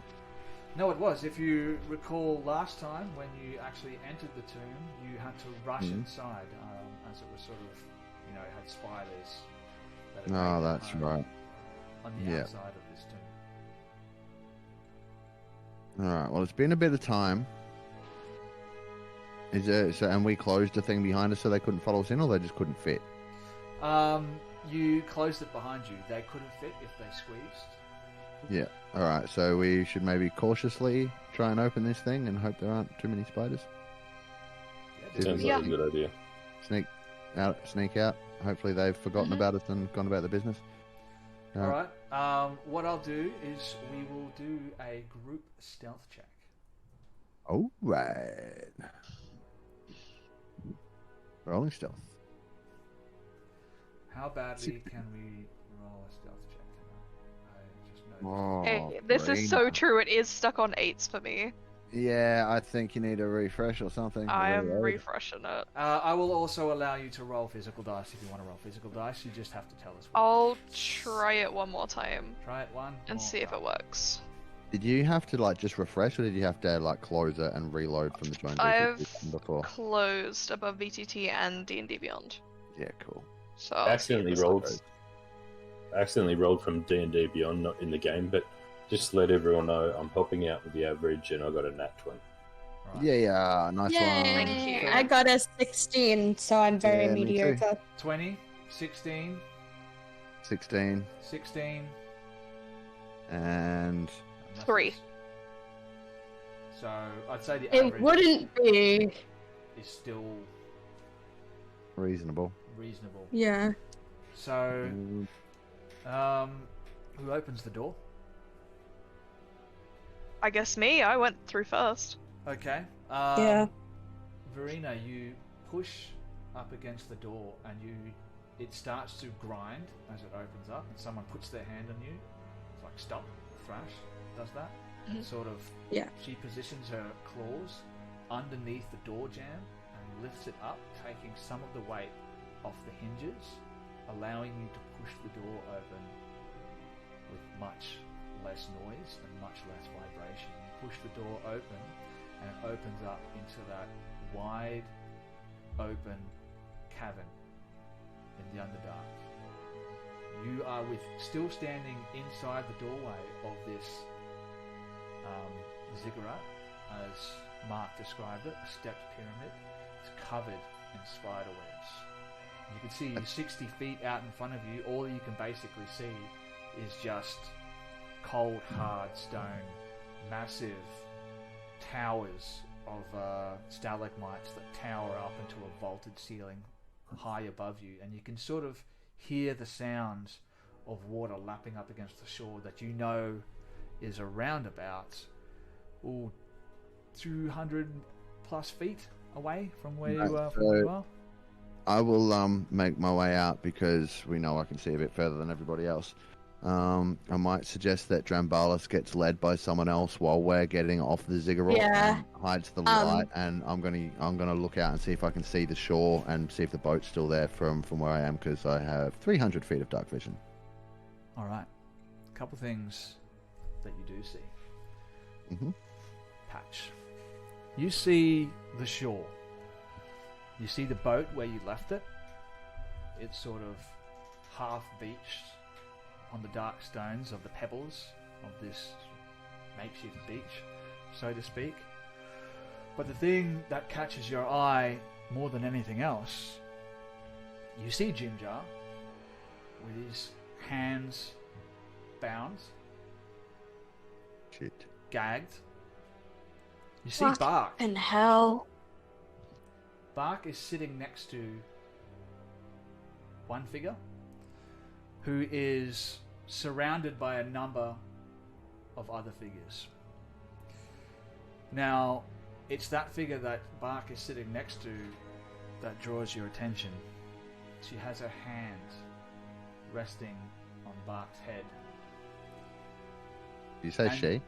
You have to double take, because the person that you see standing on that shore with her hand resting on Bark's head, and in the other hand clutching a 12-inch long metal rod that ends in tentacles that writhe in anticipation of the coming confrontation is a woman who looks physically identical to Verena. What the actual fuck? And we'll go for a short break. You can't do that. I think you'll find I can. Everybody, everybody watching on Twitch, please stick with us. I'm like, This will be Dude, a short break, couple minutes tops. We'll be right back. If you're listening on Spotify or whatever, watching back on YouTube, this break will be very, very quick for you guys. But for those who joined us with the raid, if you're still here, please stick around. We'll be right back. We're going to find out what's going on. I've been waiting for this moment for so long. Yep. And it's finally happening. We'll be right back, guys. It just wouldn't be a Crit and Miss stream if there wasn't some type of cliffhanger. So, I had to throw that in there. in the middle? You normally save it till the end, Sven. I was gonna say, I'm surprised it's in the middle. I know, I'm but glad this is- it's in the Yeah. middle. This is That's 2023, different. baby. We do 2 Mix it cliffhangers up. now. Every year we add another cliffhanger onto the episode. So next year it'll be 3 cliffhangers per episode. The year after that, 4 cliffhangers. And in I don't 28, like that. it's just going to be Crit and Miss roll. Or playing cliffhanger. Entire cast of Far Beyond the Void dies of heart attack 2025. So, Sylvester Stallone joins the crew. keeping in mind that Patch is the only person that can see this, I'll give you a little bit more about what you can see. You can see Jim Jar, and right behind him, as his hands are bound, he's gagged, he's kneeling on the floor, and standing behind him, holding onto his shoulder with a hand crossbow pointed right at his head, is a Drow warrior. You can see, obviously, the woman who looks identical to Verena standing right beside him, sort of with her hands resting on Bark's head, sort of with one delicate finger tracing the line along his forehead. How does he Very look? slowly. He's just sitting there. He looks okay. Doesn't seem to be anything wrong with him. He's not bound. He's not gagged. He's just Is he scared? sitting there. Well, we'll get to that. You see another Drow woman. Not dressed quite as elegantly as Verena's doppelganger. And behind her, you can see a row of 5 Drow and one other Drow warrior who looks scarred. Half of Oh, his that face motherfucker. is heavily scarred, and you can see he's missing a couple of fingers on one of his hands. Now, I'll get you to roll a perception check for me, and I'll actually get you to do that with disadvantage because you only have dim light. Oh, not 1. 5 total. You can't see. You can't even make out the details. Barker's just seems to just be sitting there, almost as if in the same way that he would sit by your side. Okay. But I can definitely see that this drow woman with a tentacle rod looks identical to Lady Verena, yeah? From this distance, Yeah. yes, that's how it appears.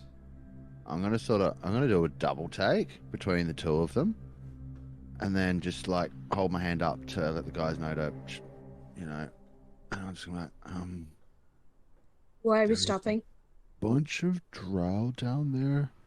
Oh, fuck me, Dad. Seriously? And Sorry. you God. see, as Thrash calls out like that, you see that woman stop and stop tracing her finger along Bark's head and look over towards the ziggurat.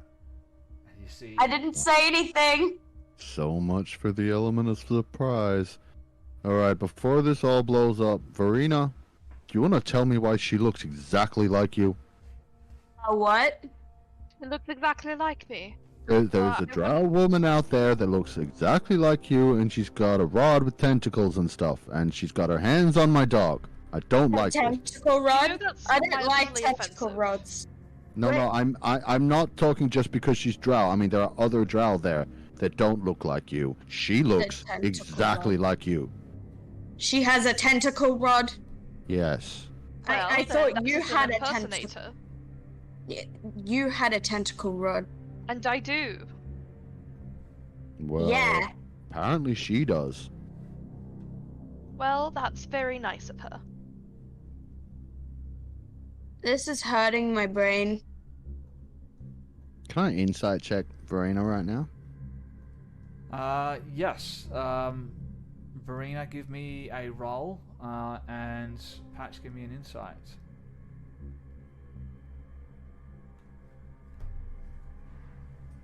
$19. Am I sending it to you? Send it to me. Yeah. Cool.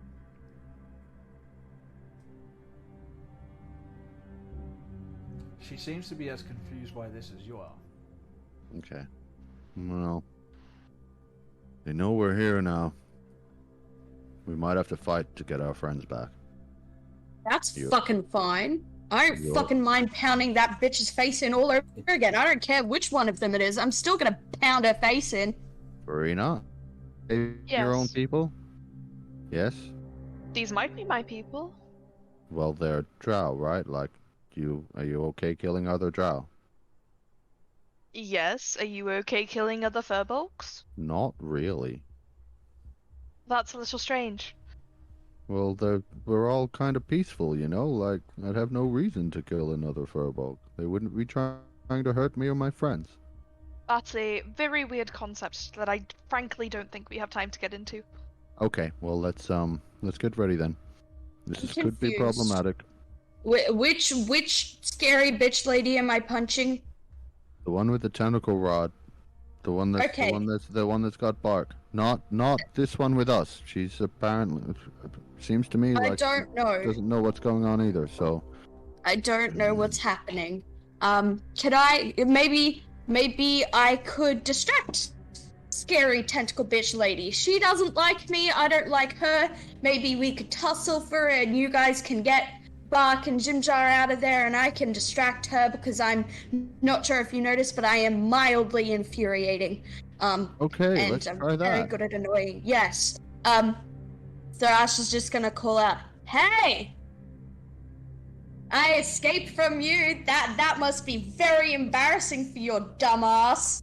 With your fucking tentacle rod. Who the fuck do you think you are?" And as Thrash is making all of a commotion, Patch is gonna use Hidden Step. Oh wait, yes, I do have the left, and he's going to disappear right before she starts doing that, so that he's invisible, and attempt to start moving closer. As you use your hidden step and Thrash calls out, her voice echoes among the cavernous halls, disturbing some bats which were roosting on the stalagmites above you. And as you start to turn invisible, you see the woman switch the hand that she's holding the tentacle rod from her left into her right hand, holding it dangerously close to Bark. And as it approaches him, he doesn't move, he just sits there, and the tentacles writhe in anticipation of a victory. No. Let's be honest with ourselves. Let's be quite frankly truthful. We both know that the only one you want to use that rod on is me. This hot piece of very roddable tabaxi, right? Very roddable. Sounds so bad. Oh, Yikes. oh man, that tabaxi is so roddable. Yeah, and tentacle roddable at that. This has taken a real turn. Crit and miss goes hentai. Until I said that. Oh my god. Tune in for the animated version. No. I'm so sorry. I didn't realize how that sounded. You see her raise an eyebrow as you say that, and as you're talking, you see Never hated anything more. the other drow female standing slightly behind her and to her left. Her hands begin to move as she begins to cast a spell.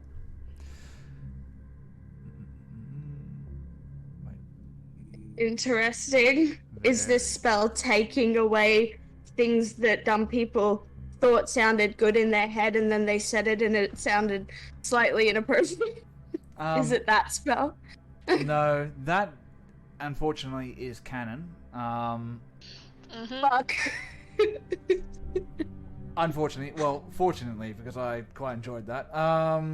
But that is I canon. didn't. That happened. Let me have a look here real quick. Thank you, Mod. What do you give us? Advantage. Thank you, we're gonna need it. What? I thought you were Thanks, on my buddy. side.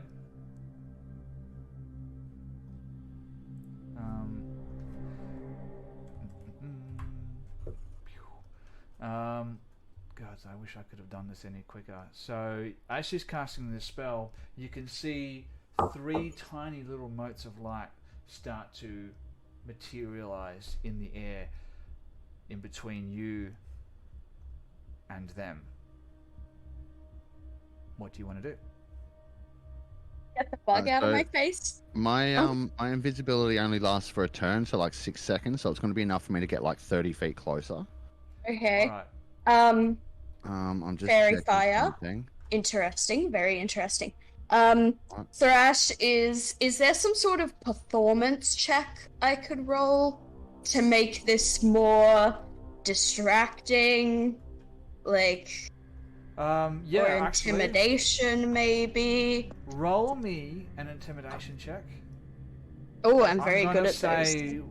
probably with disadvantage because of what you said. Can I have advantage because of what I said? Because I caught off guard, because they wouldn't expect something that dumb to come out of my mouth.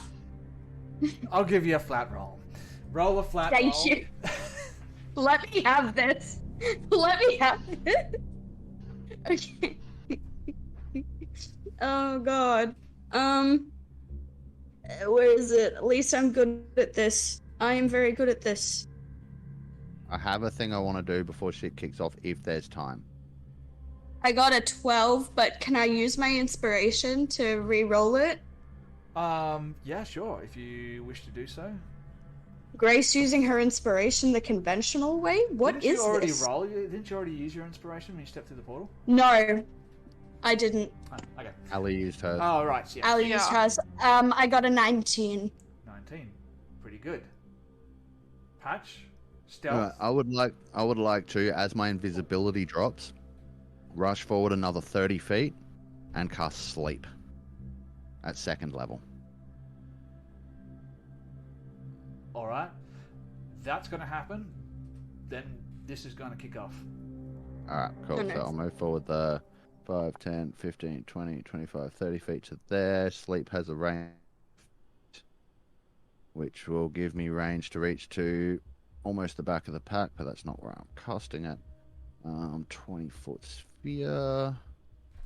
As you get to there, you can also see Pluplepine lying on the floor to the west. Ed? Look at that. Can't tell. Everyone is in it. No, that's not what I want to do. No. No, Okay. I want to put it like... I want to lift it up and have it so that just the bottom of the sphere is touching Drow Lady with the tentacles. And only her. So her and only her? Her and only her. Alright, let's talk about the sleep spell. Sleep spell, I'll send it to the game log, and then so it can send creatures into a magical slumber. I roll 5d8. That's the total of how many hit points of creatures the spell can affect. Creatures within 20 feet of a point I choose within range are affected in ascending order of their current hit points. That's why I focused on just her, because it's her I'm trying to put to sleep. Yep. Undead creatures and creatures immune to being charmed aren't affected by the spell. I really hope she's not immune to being charmed. At second level or higher, roll an additional 2d8 for each slot above the first. So I'm rolling 7d8, and that's the amount of hit points I'm able to put to sleep. If it equals or exceeds her total hit points, she goes to sleep. Oh, righty then. No saving throw. So Roll 78 for me. 1, 2, 3, 4, 5, 6, 7. I get the feeling this may not 40. work. I respect you, not. but 40 I hit don't points. think If it's... And she got 40 or less? Everybody, Mm-hmm. roll for initiative.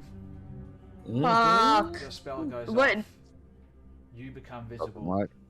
and she laughs at you. Right. Did Yeah, my fair. intimidation work? Oh, I mean, What happened? it gave Patch What- the ability to do what he just did. Normally, I wouldn't allow you to just run over and cast a spell like that against someone who knows that you're there, but I allowed it. Yeah. Unfortunately, he chose poorly. Fuck. That spell has no effect whatsoever. And Mod, what did he advantage for you guys, right? Yes. Yeah. All right. Well, I guess you can. Also, have that's that. my only spell slot, guys. I used my inspiration on that. What a mistake. We're having fun. I didn't use it in a fun way at all. I'll let you use mine in a fun way if you need it for something. If you have a hear me Thank out, you. you can use my inspiration for it. Thank you. If friends Wait till we get to the rotting. Shut the fuck up. Oh, we got a You black guys are as never well. gonna let me go. No, Well, it's You okay. guys are never gonna let that go, ever, are you? That's just gonna be a thing now. Here's what Yep. I'll tell you what happens. You cast that spell. What does it look like? You become visible, obviously. And does this spell have some type of visual effect? Yeah, it'll be like because it requires I can use my map, but I'm not. I reach into my component pouch, and just flick this sand in her general direction, and then it sort of like twinkles out of existence a few feet in front of me, and then reappears above her, and then starts to rain down, and it's all glimmery and stuff, and it just does nothing. And as it falls and dances around her, you see her, hear her chuckle. And it's not a laugh of mirth or warmth. It chills you to your very bone hearing this person laugh. A pathetic attempt, but I expected no more from those who would travel with the Tabaxi. Dear, Okay, that is just racist. You are just a racist bitch. That is what this is. You are actually a bad Wait, person. did she say That is D racist or as fuck. Ah, she said Did she say- tabaxi. No, she said tabaxi. I heard her. Racist. you can come out now, she says, and she reaches into within the neck of her breastplate, and she lifts out a small silver chain and takes it off over her head, and she holds it out in front of her, fingering it as she holds it out, sort of dangling it. You and I, we have unfinished business, and I Damn promise right to we spy do. the Queen a plaything. Or, here's I have an idea. See, I promised that I would get that necklace back to no one in particular but myself. And you kind of have it, and that's a better chain than I had on it originally. I actually appreciate the upgrade, because that's going to be on my neck in 20 fucking minutes. I am going to pound your face into the ground. That beat up that I gave Verena when we first met, that was a practice run. I am going to beat you so far into the ground that your children are going to feel it. Except you're going to have none, because you'll be dead. She looks towards you, Patch, and she says, "Now, I don't know who you are. I have no interest in you. Just give me the tabaxi and your friends can leave.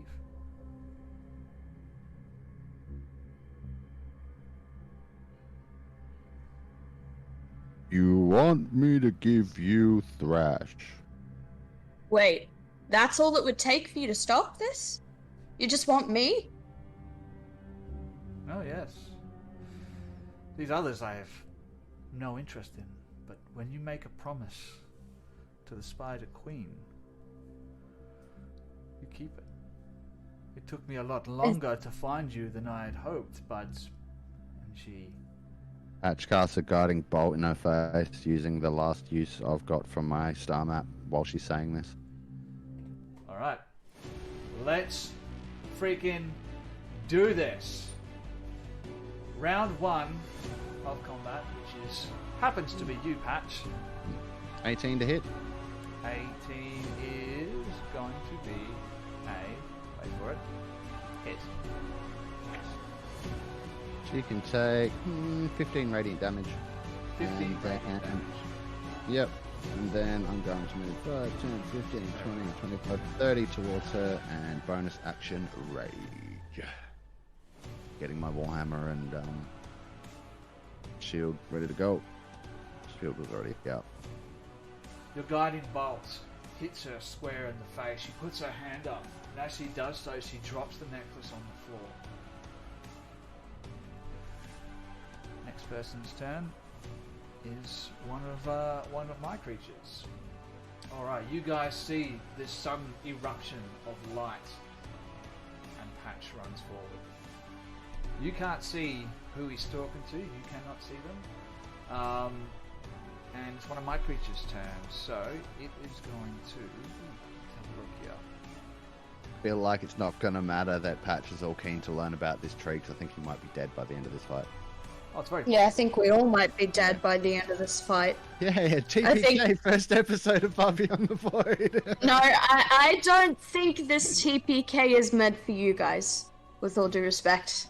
I think it's meant for me. I think it's meant for me. Not happening. It's coming for me. I've sensed it. It's my time to die, bitches. Alright. Let's move... Ah. This drow warrior, the scarred drow warrior, his half of his face is it's very deeply scarred. He reaches down, pulls out a hand crossbow, moving north towards you, Patch, 30 feet, and he is now how far away?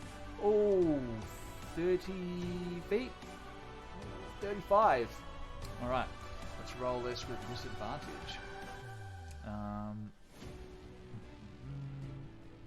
No, actually, that's not what he's going to do.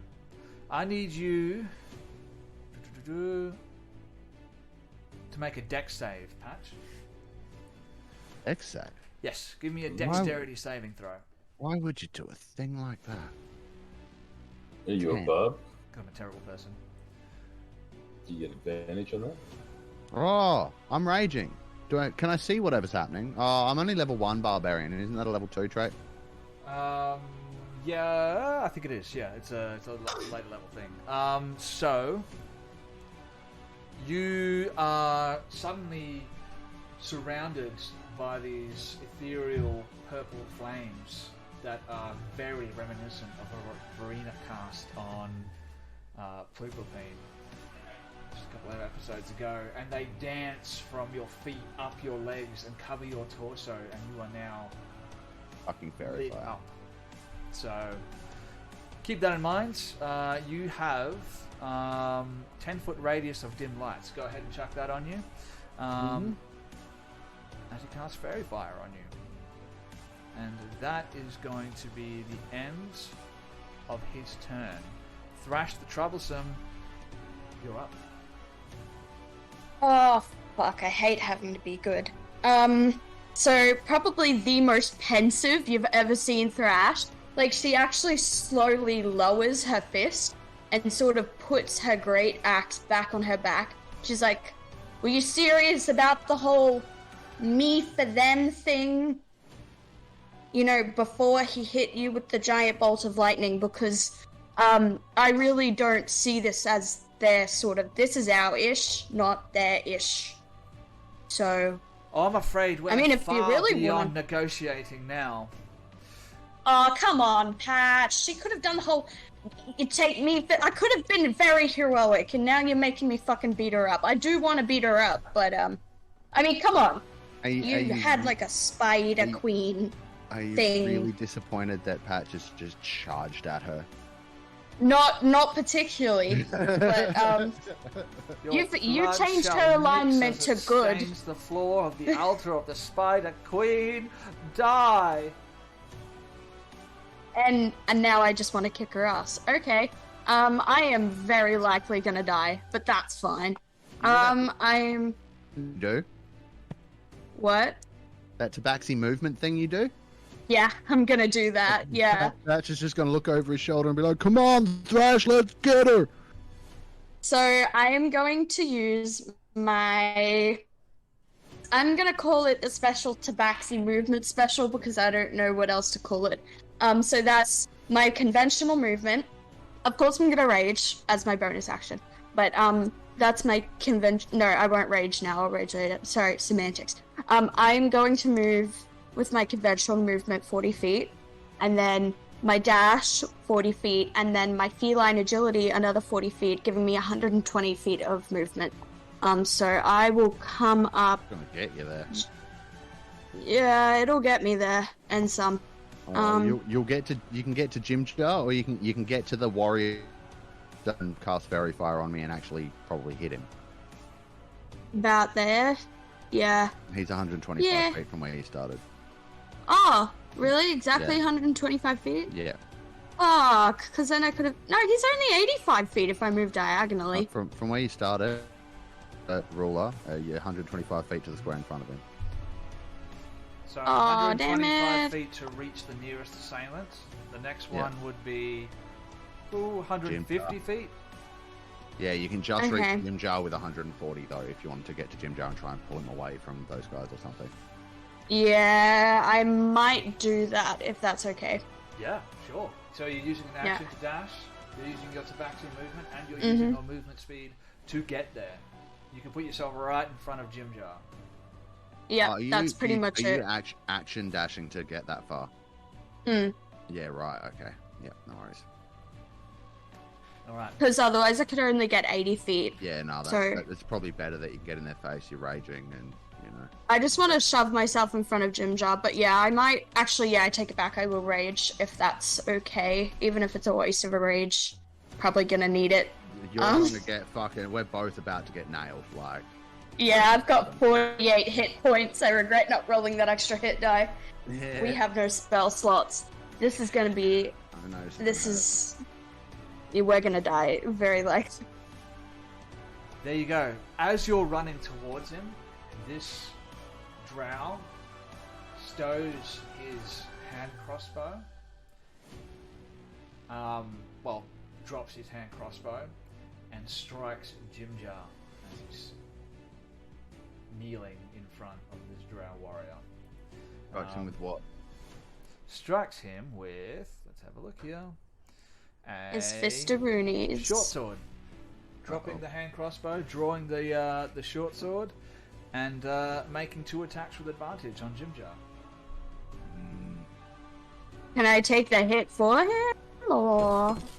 No, sorry, you cannot. So the first one is a 17, which is going to be hit for... Oh, alright, not too bad. 5 points of piercing damage and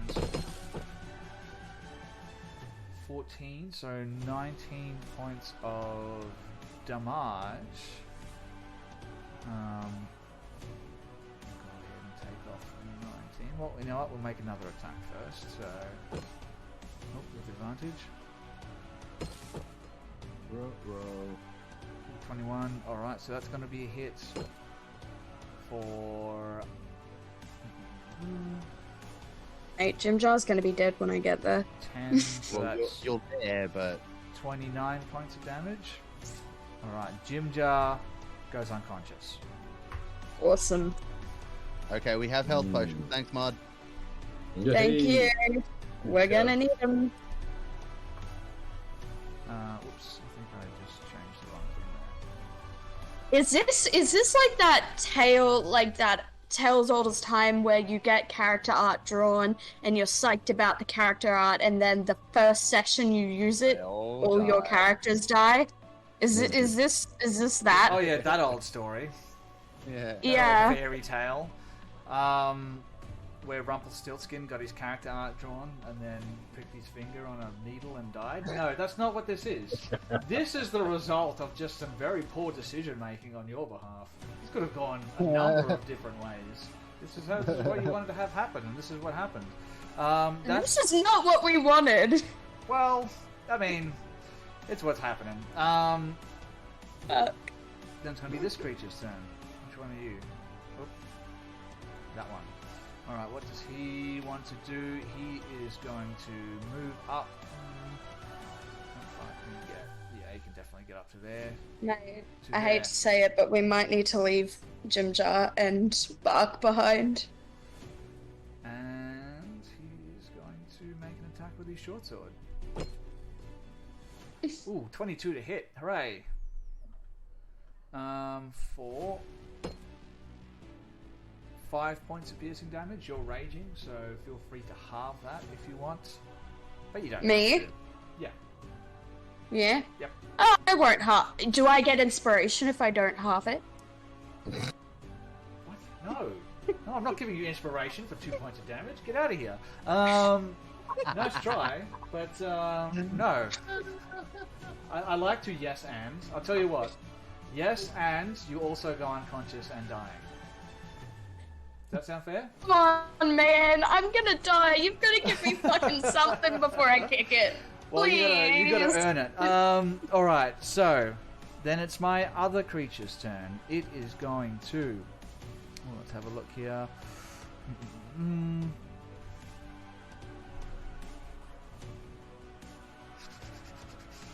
Yeah, that's what it's going to do. It is Me going a spicy to... little knuckle sandwich. Let's add something here.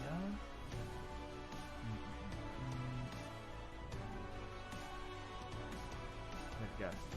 A disembodied spectral weapon materializes behind you, Thrash. Nice. Nice. Appears to be some type of long, elegant mace. And it goes to crack you in the back. Nice. Now, it does not get advantage because it's not flanking you. Not technically. So, let's have a look at this. When you cast a spell, designate any number of creatures. Wait, that's not the right one. That's the one. Creature. No, that's not the one I want either. Can you actually show me? There we go. You create a spectral floating weapon within range that lasts for the duration, or until you cast the spell again. When you cast the spell, you can make a melee attack. On a hit, the target takes 1d8 plus your spell casting ability modifier. So let's make a spell attack, which is. Where are you? Sorry, I have to look these up on the old stat block, and it takes a while. Just need you to remember, like, I'm not sure if we've announced that I'm doing this, but you are playing in a game of mine coming up very soon, and I am a very petty bitch. Well, look, great You way just to doomed announce Thrash, wishing you out. realise that, right? But on the other hand, like, I allow you to make the decisions. So, a 19 is going to be a hit for 1d8. 7 plus 5. 13 points of bludgeoning damage. Is that halved? No, not bludgeoning damage. Not Spiritual bludgeoning weapon is force damage, Force so it damage. is not So halved halved. unless you happen to be a bear totem barbarian. No, a bear totem barbarian. You are? Okay, so it is halved. Good, thank God. Yeah. Force damage equals How many 1d8. points of damage is that? Hey? What do I roll? 7, so that will be 12 points of force damage. So 6 points of force damage. Awesome. Okay, this is spicy, but it's not quite chili peppers yet. It's not looking great. but it's not looking awful either. And she will fan out over to there. All right. Let's skip that one. Go on to this one. This one here sees the melee starting to kick off, but he's not going to attack Thrash. He's going to move 30 feet back to there. Attack Bark. I think he's going to take a shot at Dranbalas, but it's still going to be a flat roll. It's going to be a flat roll here. So That's a long No, shot. he's not. He can't see him. why not? He's 130 odd feet away, Drow. Oh, Money. did I say Dranbalas? Yes. You did, yep. I must have just seen his picture. What I meant was he's taking a Patch? shot at Patch. Why did I Okay. say Dranbalas? That's more It's like not it. even remotely the same. But I know. The same yeah. height. He's going to take a shot at you with that. So let's have a look here. 18 to hit. Does that hit? Just. Amazing.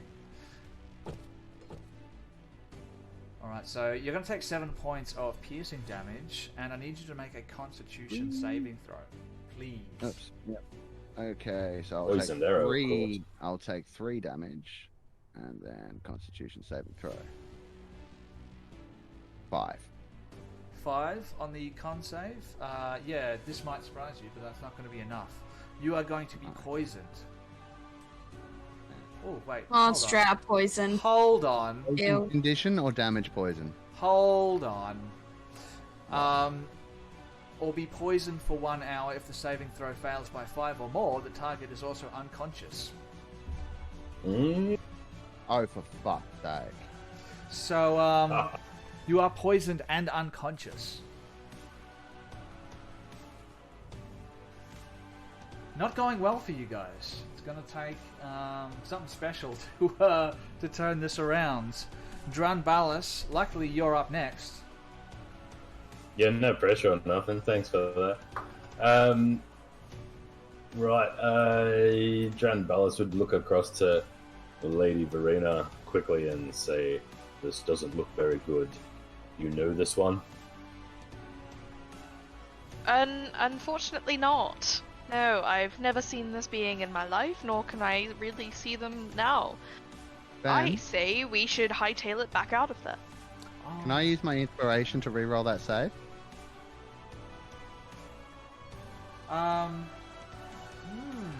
Hands off the chest piece. Hang on.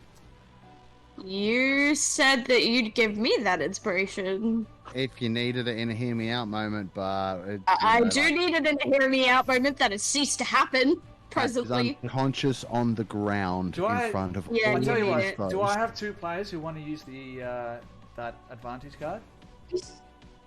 Yeah? I think that sounds I mean, like I a don't good old-fashioned crit and miss roll-off. No. I've got my own inspiration that I was going to give to Thrash in a hear me out moment. I'm asking if I can instead use it to hear me out and let me re-roll that save. Alright, fine. Roll that save. And still go. Watch me fail it again. Oh, 17. That's actually way better. It's much That's a better. success. You are neither poisoned nor unconscious, but you can feel that you just saved on that by the very skin of your teeth. Yeah. Oh dear. Oh As you dear. Oh dear. feel a numbing sensation start to spread from the spot where the crossbow bolt just grazed you, you know that these bolts have been coated in some kind of poison. Dranbalas, it is now your turn. Sure. After having that conversation with Lady Verena, he would say, "We'll have to help them for now," and he will use his action to dash. Action to dash. So he'll move his 60 feet, normal movement 30, so he's doubling, going up to 60. Still got little Batty with him. Yep. Once he gets to that point, he's going to use his bonus action to cast Shield of Faith, raising his AC by 2. Alright. Yeah, he's going to cast it on himself. Yeah. And give yourself that concentration reminder, because that is a concentration spell, Yeah. so if you take damage, you get to roll some dice. Alright, end of your turn. Action, bonus action, move action. So moving on to my next creature, which is that one over there. Ooh, okay. I'll tell you what, I'm going to roll a D4 here. 1, 2, Thrash. 3, 4 will be Patch. And that is a 3, so Patch is coming towards you. He's going to move 30 feet to the shore, start scrambling up the rocky incline of the shore, and he is going to fire at you as well with his hand crossbow. 12 is going to be a miss, so this crossbow flies right by your ear, or impacts with your shield, and you can see as the crossbow bolt impacts with your shield, you can see a small fleck of this greenish black liquid as it gets ejected from the crossbow tip. And now is when things get really interesting. Uh-oh. What do I do here? We're going to... I don't like those noises. Stop it. No. I'm very worried for Bark right now. Yeah, me too. I think your dogger's gonna need to say bye-bye. Just a thought. Prepare for the worst. She is going to...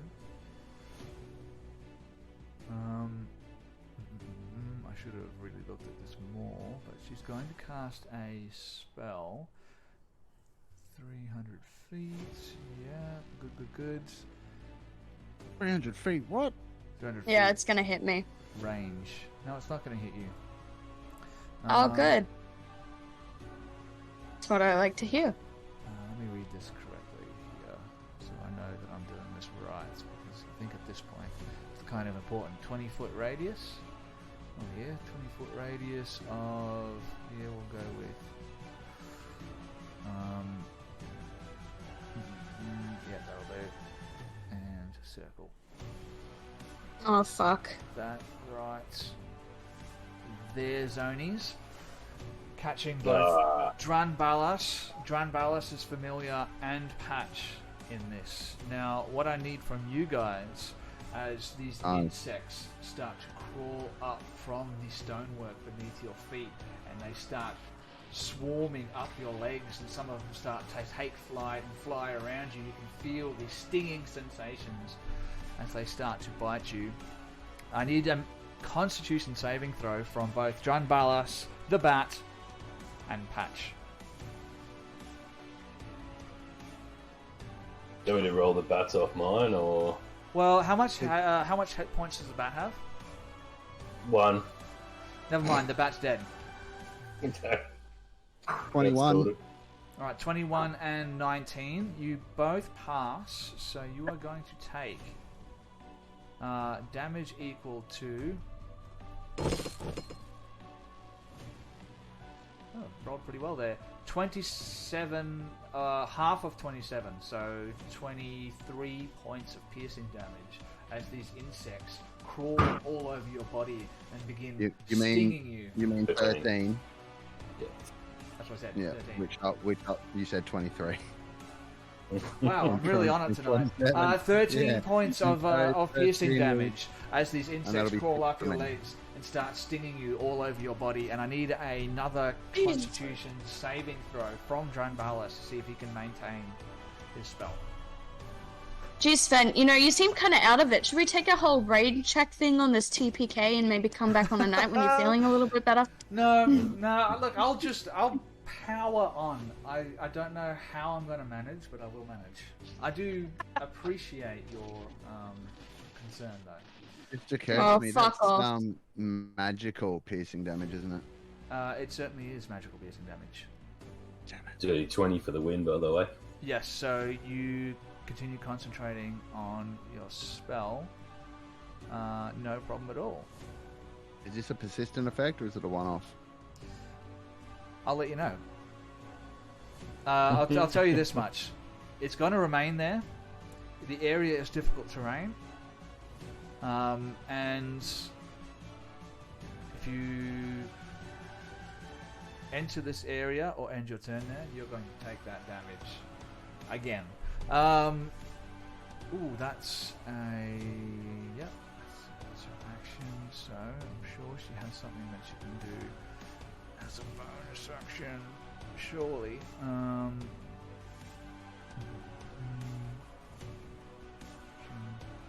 No, that's going to be her turn, and then we're going to move on to Bark.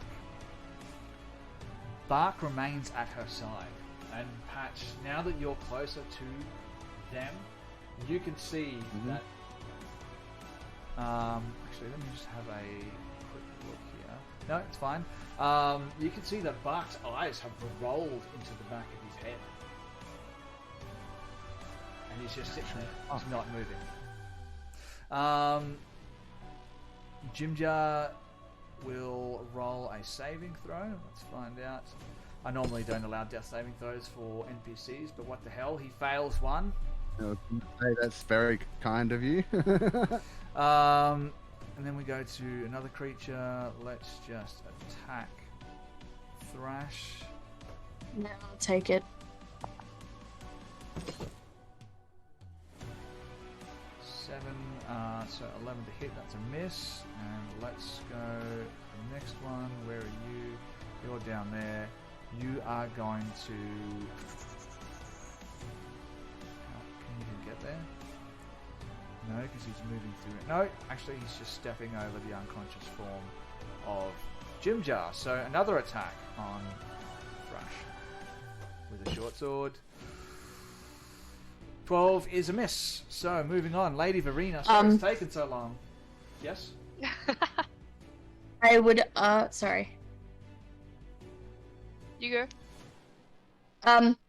Do they have to roll an athletics check because they're stepping over an unconscious body? I'm grasping at straws here.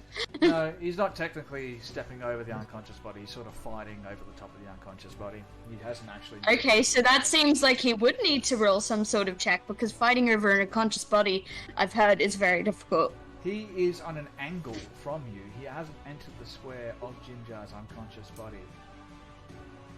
So I'm gonna say no on that one, unfortunately. But you know, he's already taken his attack and missed, so he's not gonna miss any more than he's already missed. I was just hoping he'd fall over and took some fall damage, but okay. Moving on Best from he'd that go from here and you wouldn't desperate question, Verena. I'm gonna move forward 30 feet.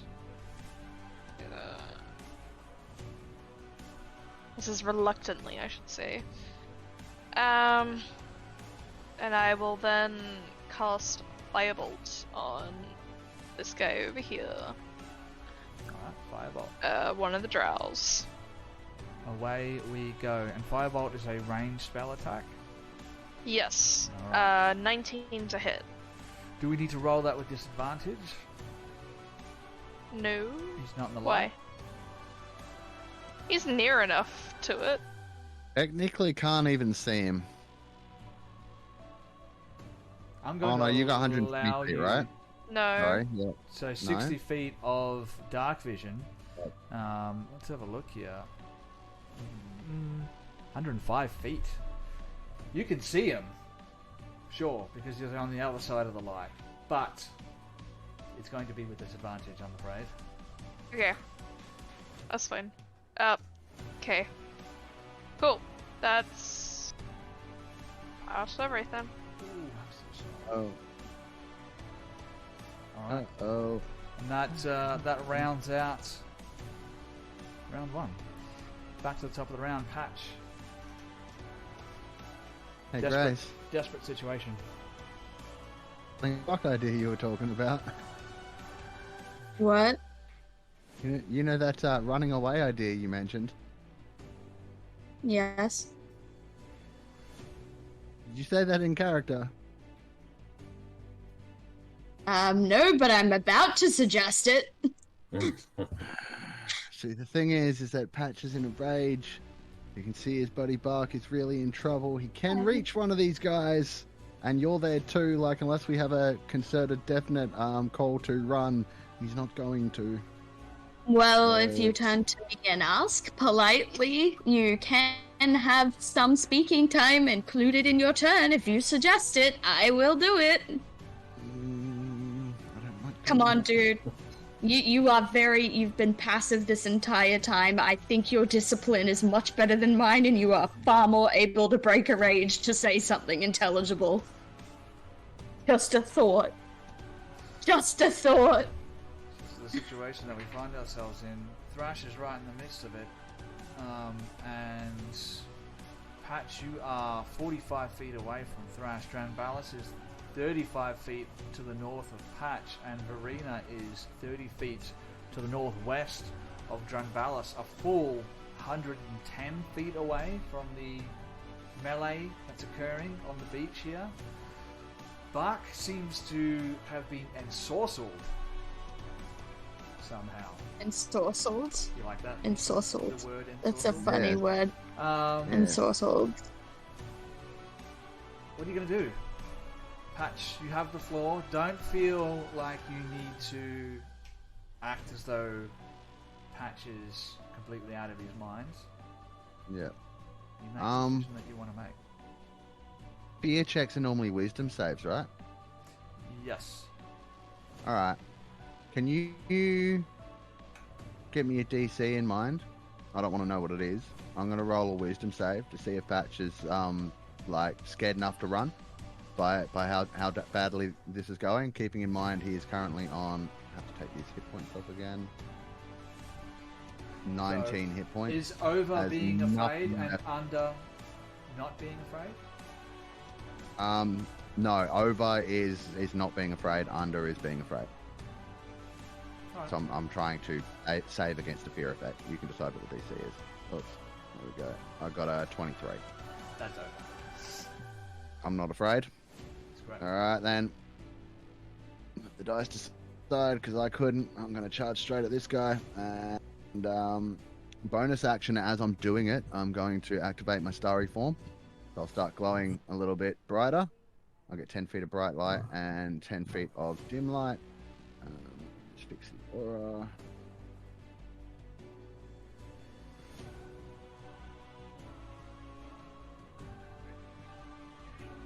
Sorry, yep, there we go. Alright, and then action, I will try and crack him in the face, the scarred one.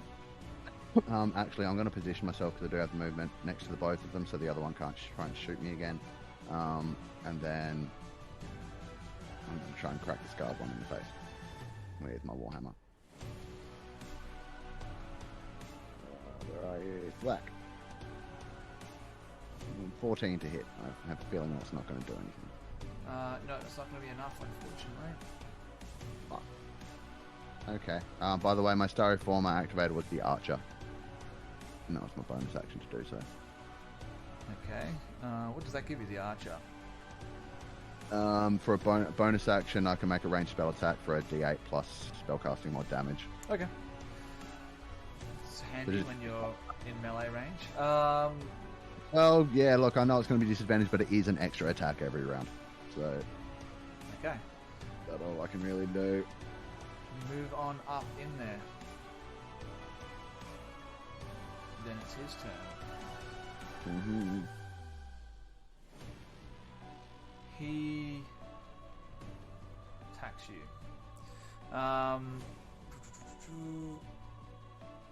With his short sword. He is going to make 2 attacks. With a 13, which is a miss, and a natural 20. Oh, So, Oof. I can't even tell you how bad this is, but it's bad. Alright, so to start off with, we're going to go crit damage for that. So you're going to take 9 points of piercing damage, and an additional... Oh, there we go. That's a nice roll. 26 points of poison damage.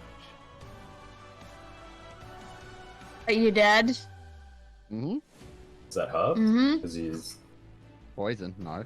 Oh, okay. As the short sword finds I ain't no bear totem. an I keep opening thinking bear. Yeah. in the plates of your bone-like armor. It pierces through between your ribs, and the poison travels directly into your heart, which beats, pumping the fuck. poison into your body. You are unconscious and dying, Mm-hmm. and it's Thrash's turn. What do you want to do? How about them backup card? Hang on. Let me just do some mathematical calculations, if you don't mind. Can you carry Jim Jar and Patch? No, Yeah. that's for fucking sure. Yeah, Patch is about, like, you know, quite large and rather heavy. Okay, what do we have on the table? Advantage. Advantage. Just so you know, Patch weighs 320, including his gear. You can carry Patch. You cannot carry Patch and Jim Jar. You could carry 2 Jim Jars. You can't carry Patch and Jim Jar. You Could I certainly carry can't Patch Jim and Jar and- Bark? Can I carry 300 Patch and Bark? No. I total weight with all my gear is 386 pounds. Don't help him. Shut up. So here's what I would do, right? Grab Jim Jar, grab Bark, get the hell out of there. I mean, Oh, we're having fun. that is actually the best value for like, you know, you're saving 2 lives there, and you or know just that grab Bark. Okay, tell you what. Roll a perception check for me, Thrash. Okay.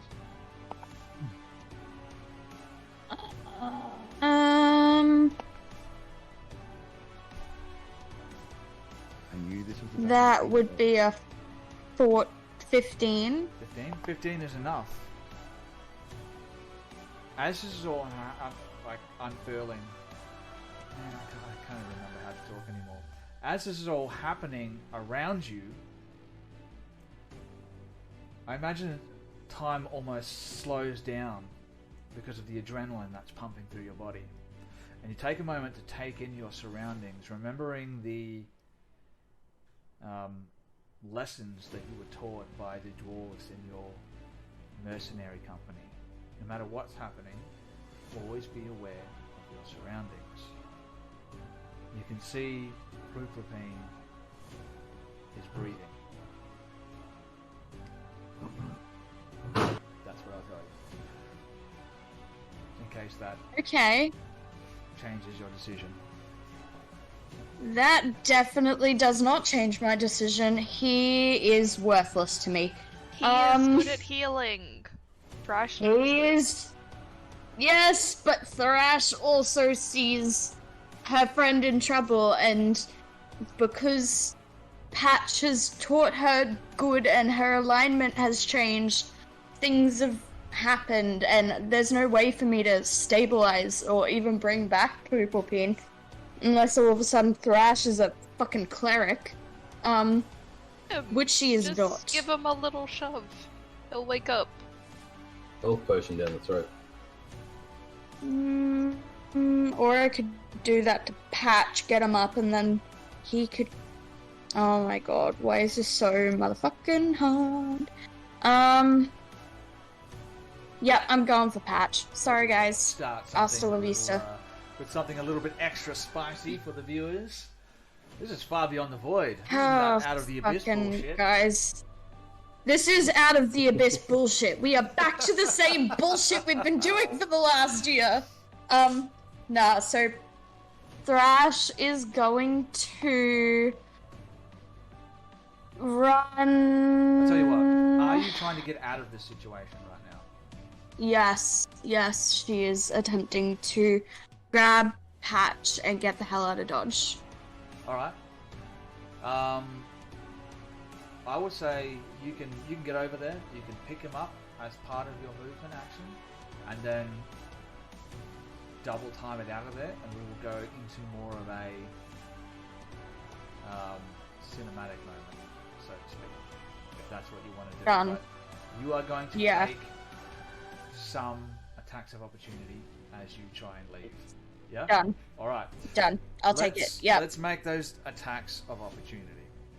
1, 2, 3. This feels like this feels very deja vu-y for me, because this is exactly amongst shadows and stones, and it's hurting my soul a little. Yeah, I mean, Worked out pretty well for me last time. First stream of 2022. This is our first stream of 2023. So, natural 20 on the first attack of opportunity. So, crit damage Fuck. for that one. So 9 points. Go ahead and halve that. The second one. Ooh, that's a miss. That's an 8, and the third one. Oh, another 8. Getting lucky. And a 12, so 3 misses and 1 critical hit. You can pick up Patch. Now tell me where you want to go and how far. You could also just dump a healing potion in me so I can move of my own accord after this. Still drag me away, but Yeah, we'll get to that. We just gotta get out first. yeah. Okay, if I double timed it out, I could probably get to like here-ish. Carrying me will halve your movement. We're going into cinematic mode. It's pretty. Yeah, I'll just get enough so that sort of past Drambalis, they can see I'm heading. As I'm sort of dragging Patch, I'll just sort of be like, guys, I think we gotta cut our losses here. Out.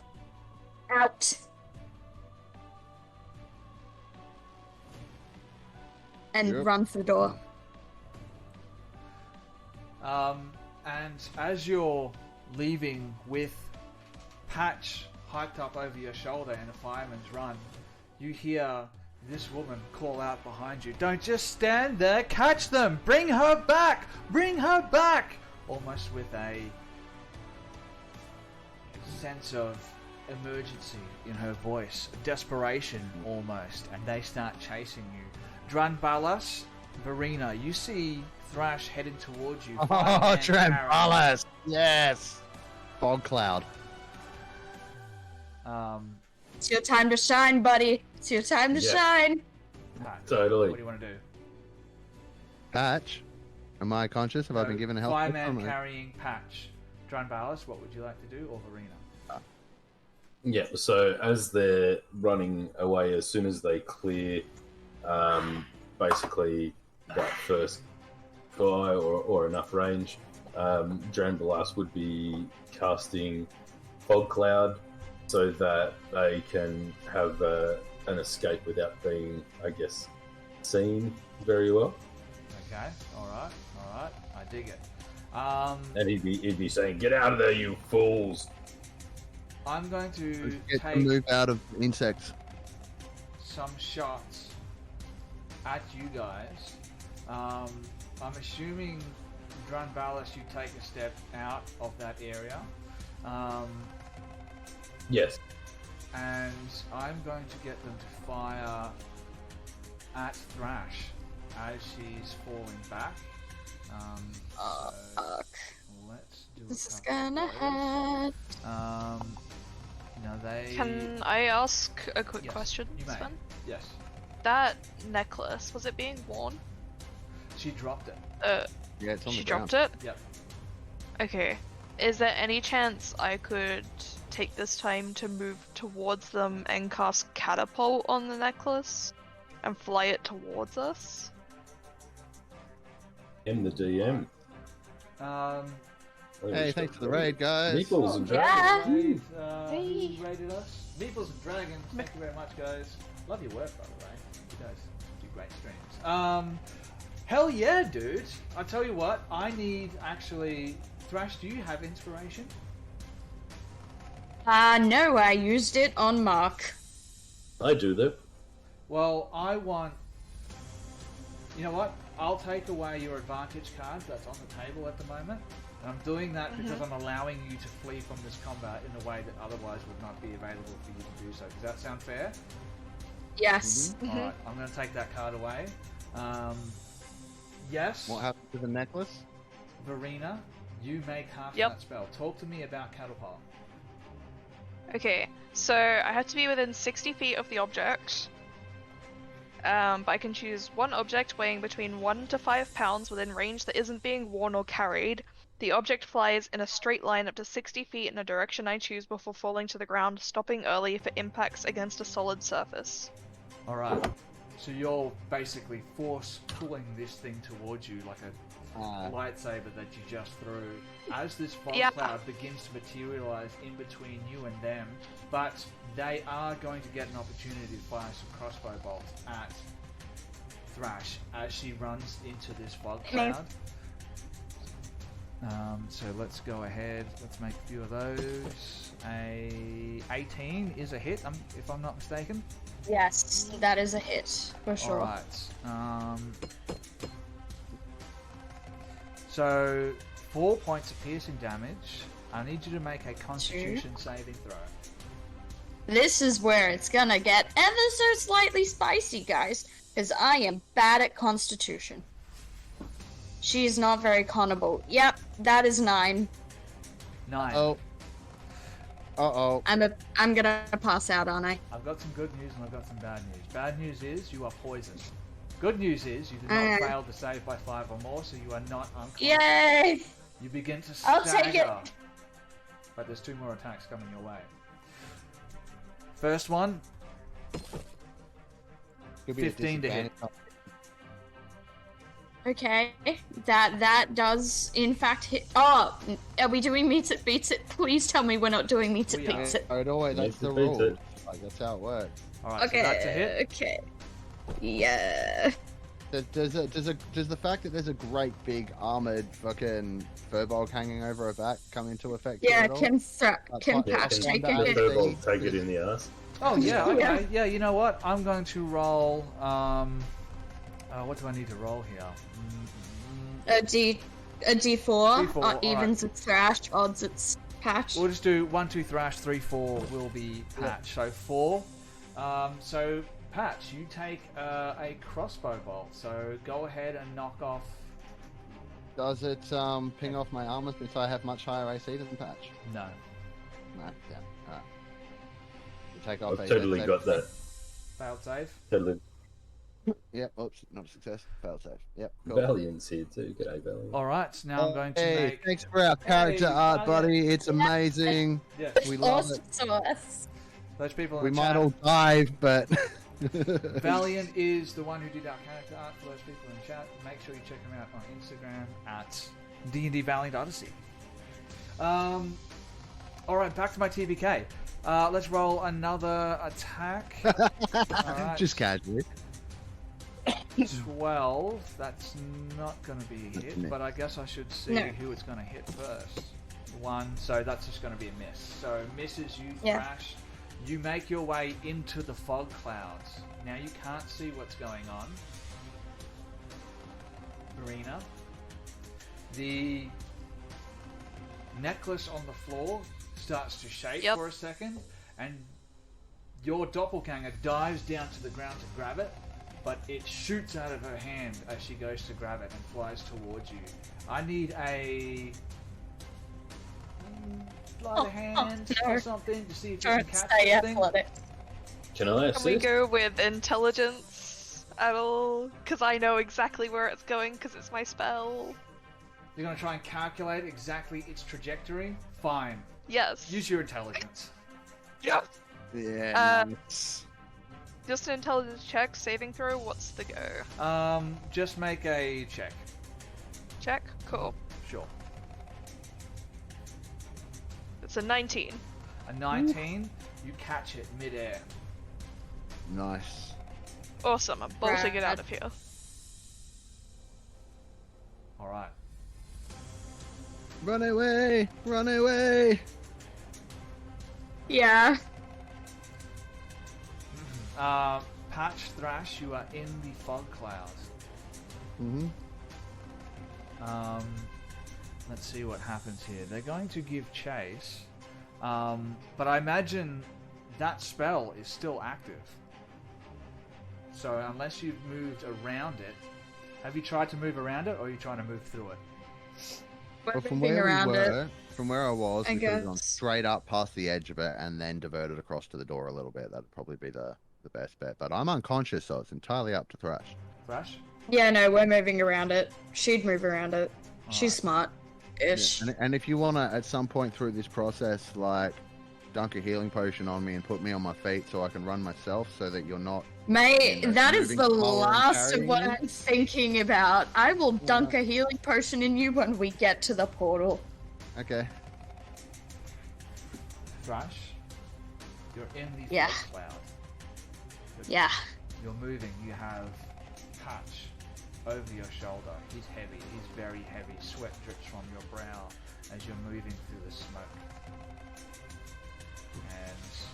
And Thanks, Valiant. Valiant just bought me a healing potion. you flash back Okay, fine. Sorry. to your childhood, to that traumatic moment. You're Oh, no. disoriented in the smoke, with the adrenaline pumping through your veins. You sort of lost your sense of direction. You're looking around when all of a sudden you feel a hand on your opposite shoulder. You whirl around to see the scarred visage of the Drow veteran warrior who just laid Patch out in basically a single turn. You look directly into his eyes, and you go back to that moment. While I dick around with this stuff. One moment. You whirl around, and all of a sudden you're back when you were a child. When you were being carried out of the burning building by your mother. In much the same way as you're carrying Patch through this fog cloud. And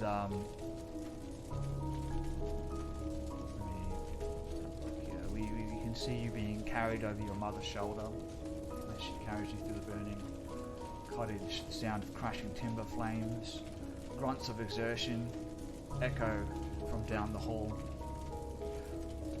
Thrash's mother turns into the kitchen as he stops suddenly. And Thrash, even as a child, you remember feeling that sharp intake of air as she stops. Sensing your mother's fear, you turn your head in her arms, and you can see a drow man standing there, hand crossbow drawn and aimed at your mother. And there's a long, nerve-wrenching moment as he stands there.